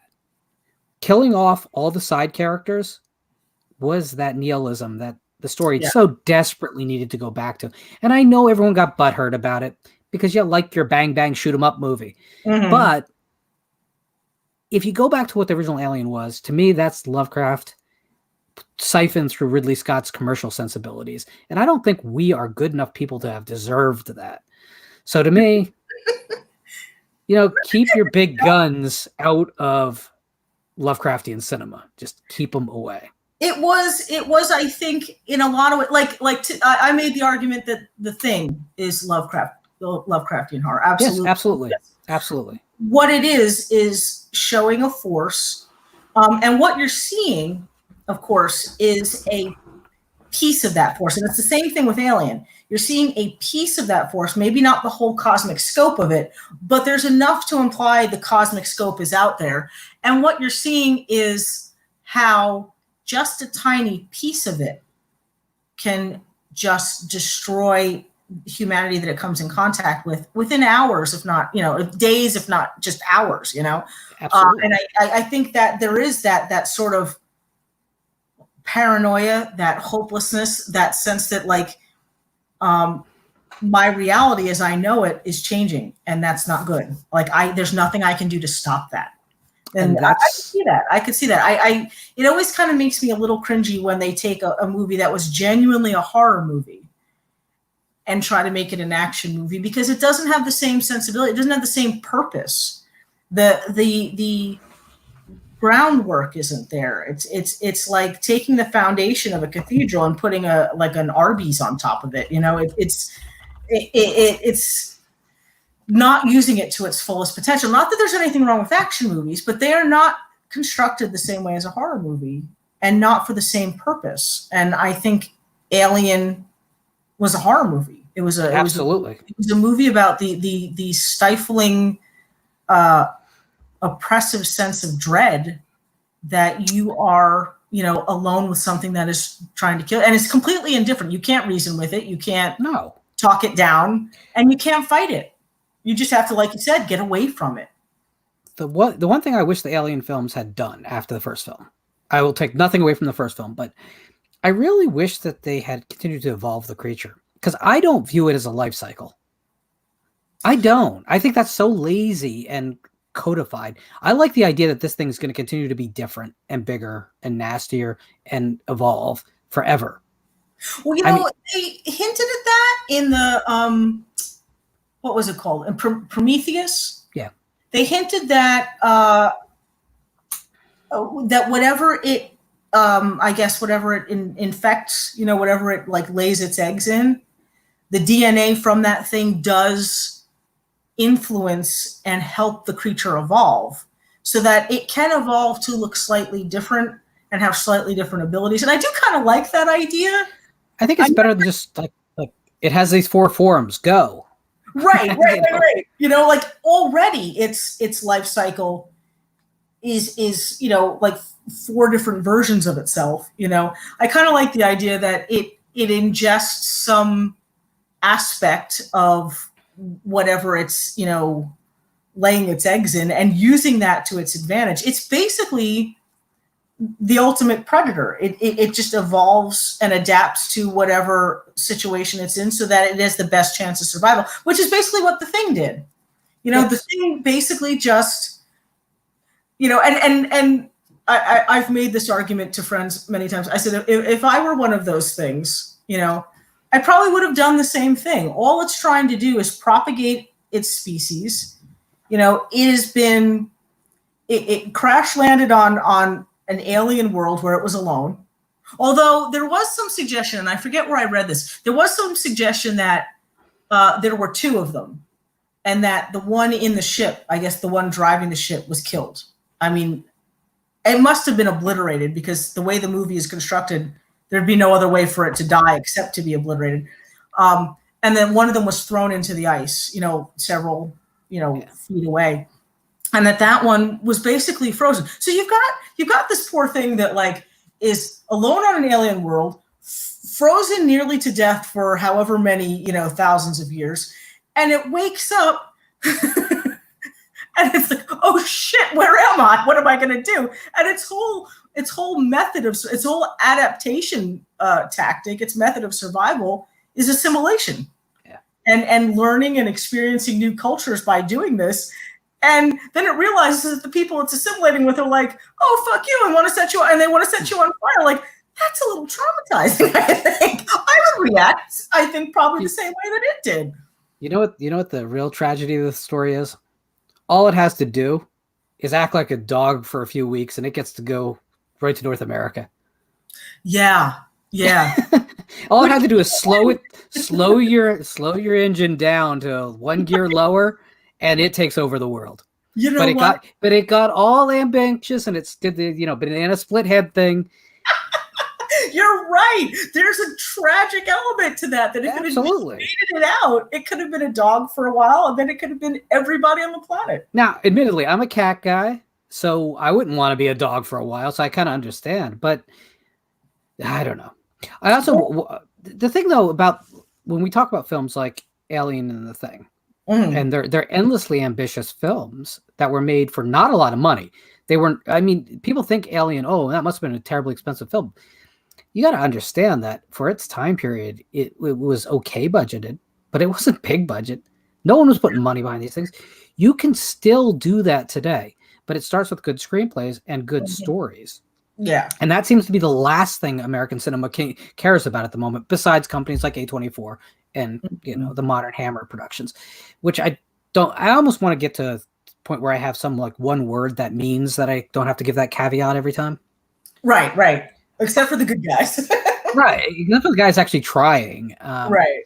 But, there was an adaptation of The Turn of the Screw this year, and it was awful. How do you screw that up? I was wondering about that because it came up in an article because season 2 of The Haunting of Hill House is supposed to be essentially an adaptation of Turn of the Screw. And I thought I had issues with the way season 1 ended because I'd read the book, and I don't want to. I haven't seen it, and the novel is one of my favorite. I do prefer We've Always Lived in the Castle, but it is one of my favorite novels. So, without giving away spoilers, you can. I'll never see it. Probably. If you have read the novel and you understand the main tenet of this house, how it functions, how it works. There are certain things in the season finale that contradict that in a way that kind of annoyed me. However, this season has, and I don't use this word lightly, some true horror scenes that I thought were bold for television and were done so well that there are actually scary moments in the show. Not the kind where you're like, okay, I'm sitting in a dark room and my back is to the room and there's something creeping up on me and maybe I better turn a light on before death swarms over me. But some genuine like, wow, I wish I had thought of that. Like that was really disturbing. Like disturbing, I guess, is really, truly disturbing, even for somebody who's sort of jaded at this point, like I am. Like I've seen it all. I know how you do it. It had it's worth watching just for those scenes. And like I said, like, although I had issues with the finale, I think it was a very well done show. And I was looking forward to season 2, but I'm not sure that Turn of the Screw is a classic. I'm not sure that it's not. Yeah, I know what you're saying. It would be hard to adapt for a modern audience without really finding a creative way to do it, I think. Well, The Turning, which came out in January, the last week of January, thought it had its creative way to do it, and it was so badly underwritten, but relied on so many common ghost movie tropes that it's just a disaster. It's an unmitigated disaster. Some good performances, to be fair, because that'll be the one thing I'll say. but it's just like people have gone on and on about, oh, that movie doesn't have an ending. It has an ending. It's just so underwritten that most people don't see the ending in the ending. Oh, it's bad. In fact, the video version declares that it has features a new alternative ending, and they've released the original ending as a bonus. Oh, wow. Well, that's one way to clean up a mistake, I guess. That ain't good. Jeez. But it's funny because, like, I think I'm not a television person, but I think that a lot of good work is probably going to television in the genre. Mm-hmm. But I fear the long narrative is its own problem. Yeah. Even like a novel, I started to get angsty at the 100,000 word point, and I realized we're writers talking, so we're talking in word count. We probably should be talking in page count because no one knows what the hell we're saying. 250 words a page, guys. Just do the math. Right. So 350 pages is where a horror novel. That's a doorstop of a novel. Right. And I just start to get a little bit angsty at that point. Now, do people regularly prove me wrong? Sure. I mean, Dan Simmons has proved me wrong on this point like 5 times now, whereas he can hit the 1,000-page mark and not hurt my feelings at all. Right? Mm-hmm. The Terror is a stone cold masterpiece. But then I tried to watch the television series, which is where I was going with this, and I found it rushed and convoluted, and it had lost everything I loved about the novel. See, I never read it. I watched it with Brian, and Brian had read it, and he said that other than the monster, that they had significantly changed certain things that made the book scary. And I don't know if they did that because they were adapting it, like you said, to a long form, season of television, or if it was a case where, sometimes I think if something is psychological or internal monologue or whatever, that's difficult to translate or whatever. I don't know exactly what the case was. Having nothing to compare it to book-wise, I enjoyed most of it.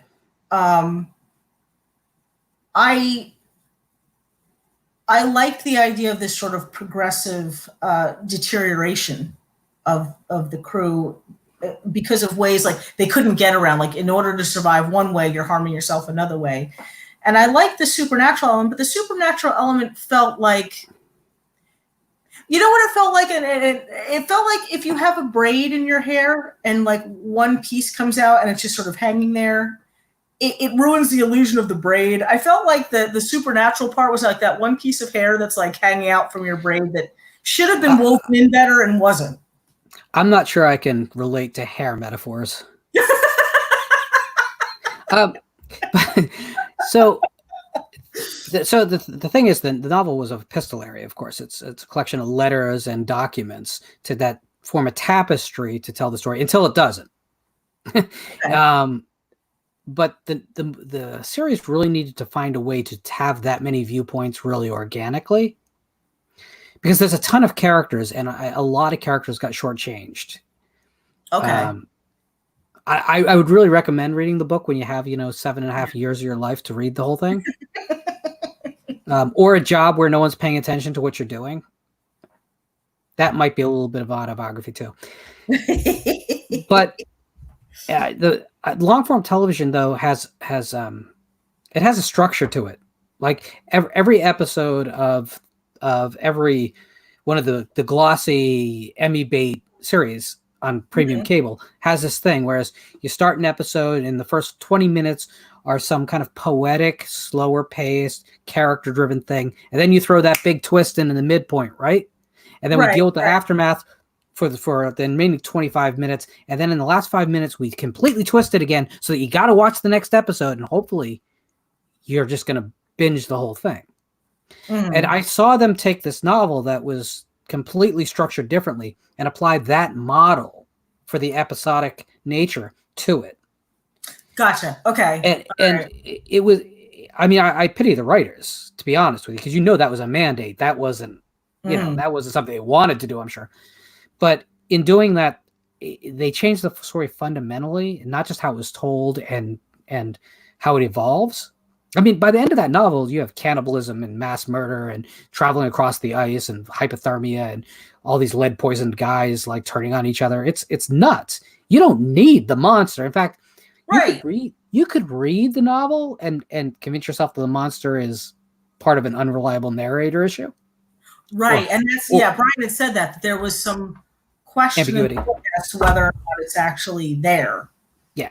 Yeah. In fact, there's a key action scene where a character is jumping between the masts to try and escape it. And you'll notice it's very interesting that the monster is basically just a shadow and the sound of wind.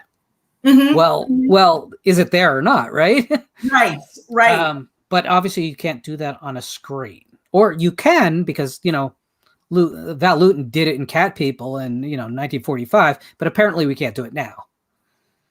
But you bring up a good point, though, that I think is going to be something that writers should consider going forward, especially television writers, that you'd have two kinds of storytelling structures. That if you are writing something that can be binge watched, you're going to approach it differently than something that's episodic. It's going to be a different style because of the nature of how people are going to watch it. And it'd be interesting to see. I think that once writers get that and iron out that little hiccup, it's going to make for some interesting storytelling, because but horror in general, like we were saying before, it is difficult to sustain fear over the longer a period of time goes. And this is true even in real life. If there's a crisis situation, eventually, and I think we've seen that this year, eventually people get used to it. And no matter what kind of trauma or tragedy or terror people are under, it is part of the psychological defense mechanism of a human being to adjust to it eventually. Like I can remember, and actually this came up because I wrote a short story about this fairly recently. My father was in Vietnam, and he was military intelligence. So he had his little building in this, and I'm not sure, I think it was somewhere southwest of Hanoi. I'm not really sure, but it was somewhere in the jungle in this valley was this outpost, this military outpost. And part of his job was to, he and another guy would get in a Jeep and they would do a perimeter rounds of the camp. And he said that they were aware that up in these lush jungle, hills that surrounded them, that the Viet Cong was there. They knew they were there because they'd see the little red fire lights all dotting the hills. And they said at any point, the Viet Cong could choose to either open fire on them. They were completely exposed, completely out in the open. They could either open fire on them, or they could, rush in. They had suicide bombers, and they'd rush in and just try to blow stuff up.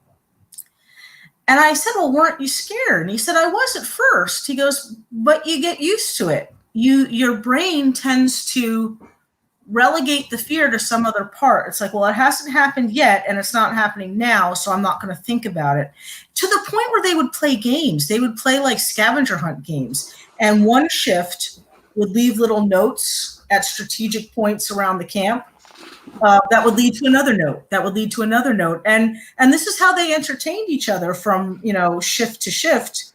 And it's also how they helped each other not think about the fact that death was literally surrounding them. All around them, danger was literally surrounding them. And I always thought that was a fascinating look at the human psyche and how we deal with fear, because people do it all the time. They rationalize, or they compartmentalize horror.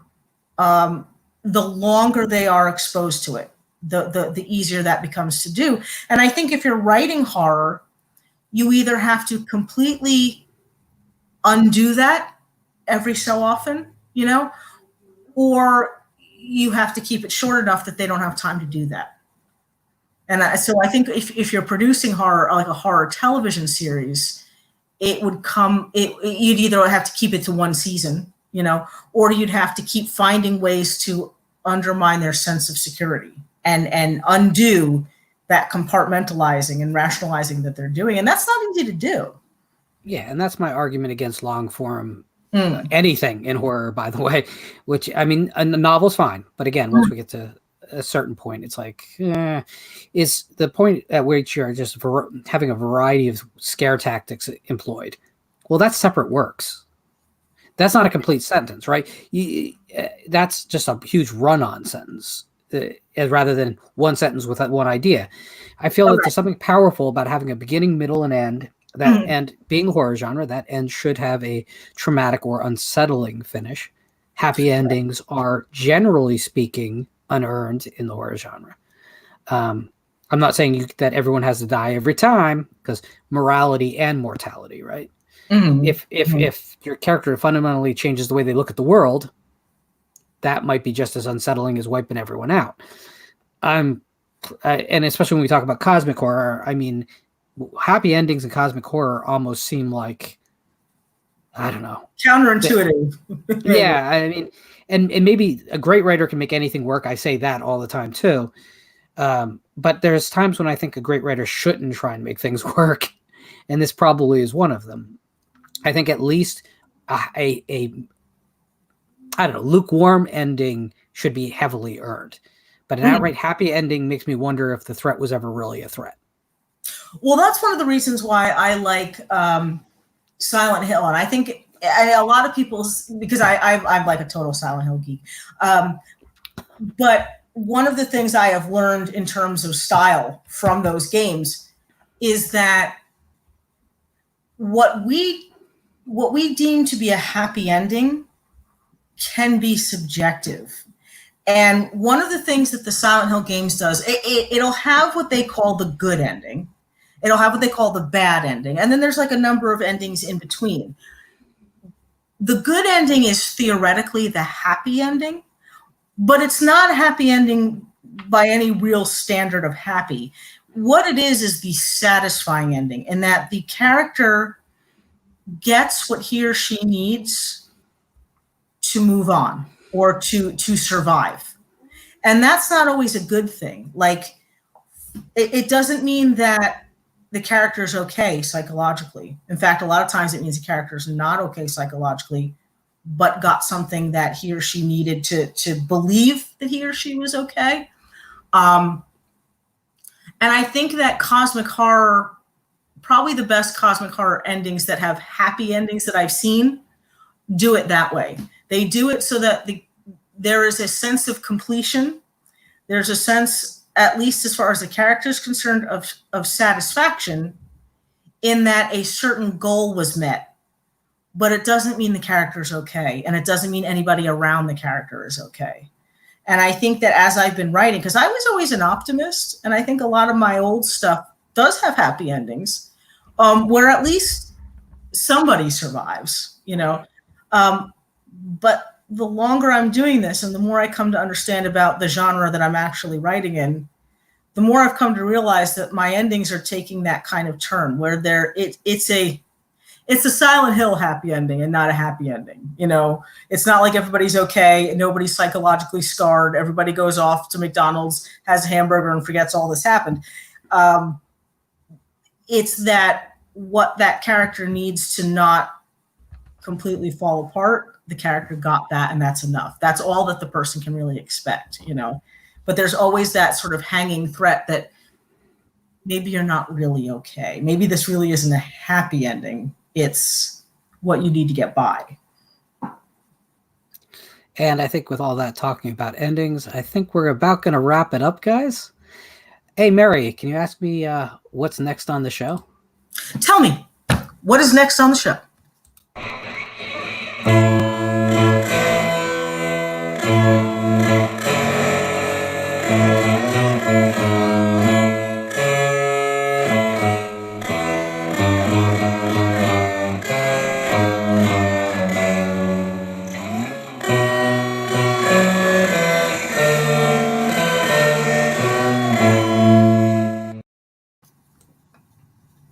So on Monday, we will be hosting a game show, a horror trivia show on that should be absolutely hilarious considering the personalities we're going to have involved. You're going to see a lot of familiar faces from recent history of the show, as well as some faces that you might not expect.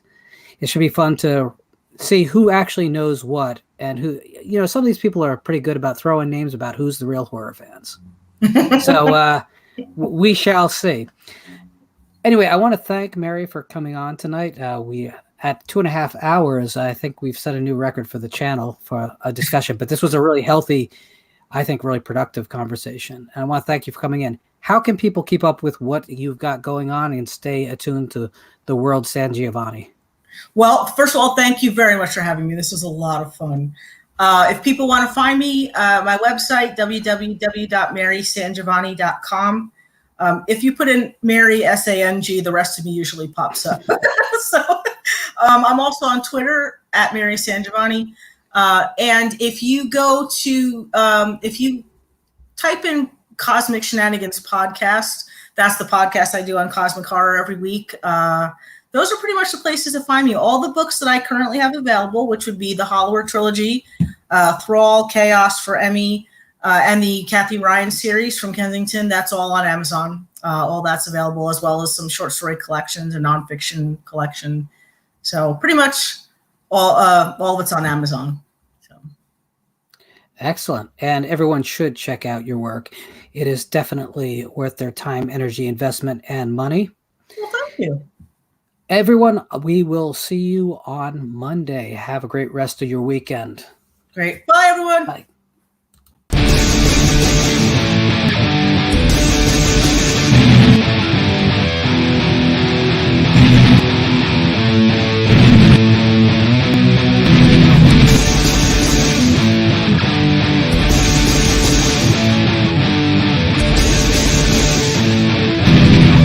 He's a very old guy, knows a lot about horror.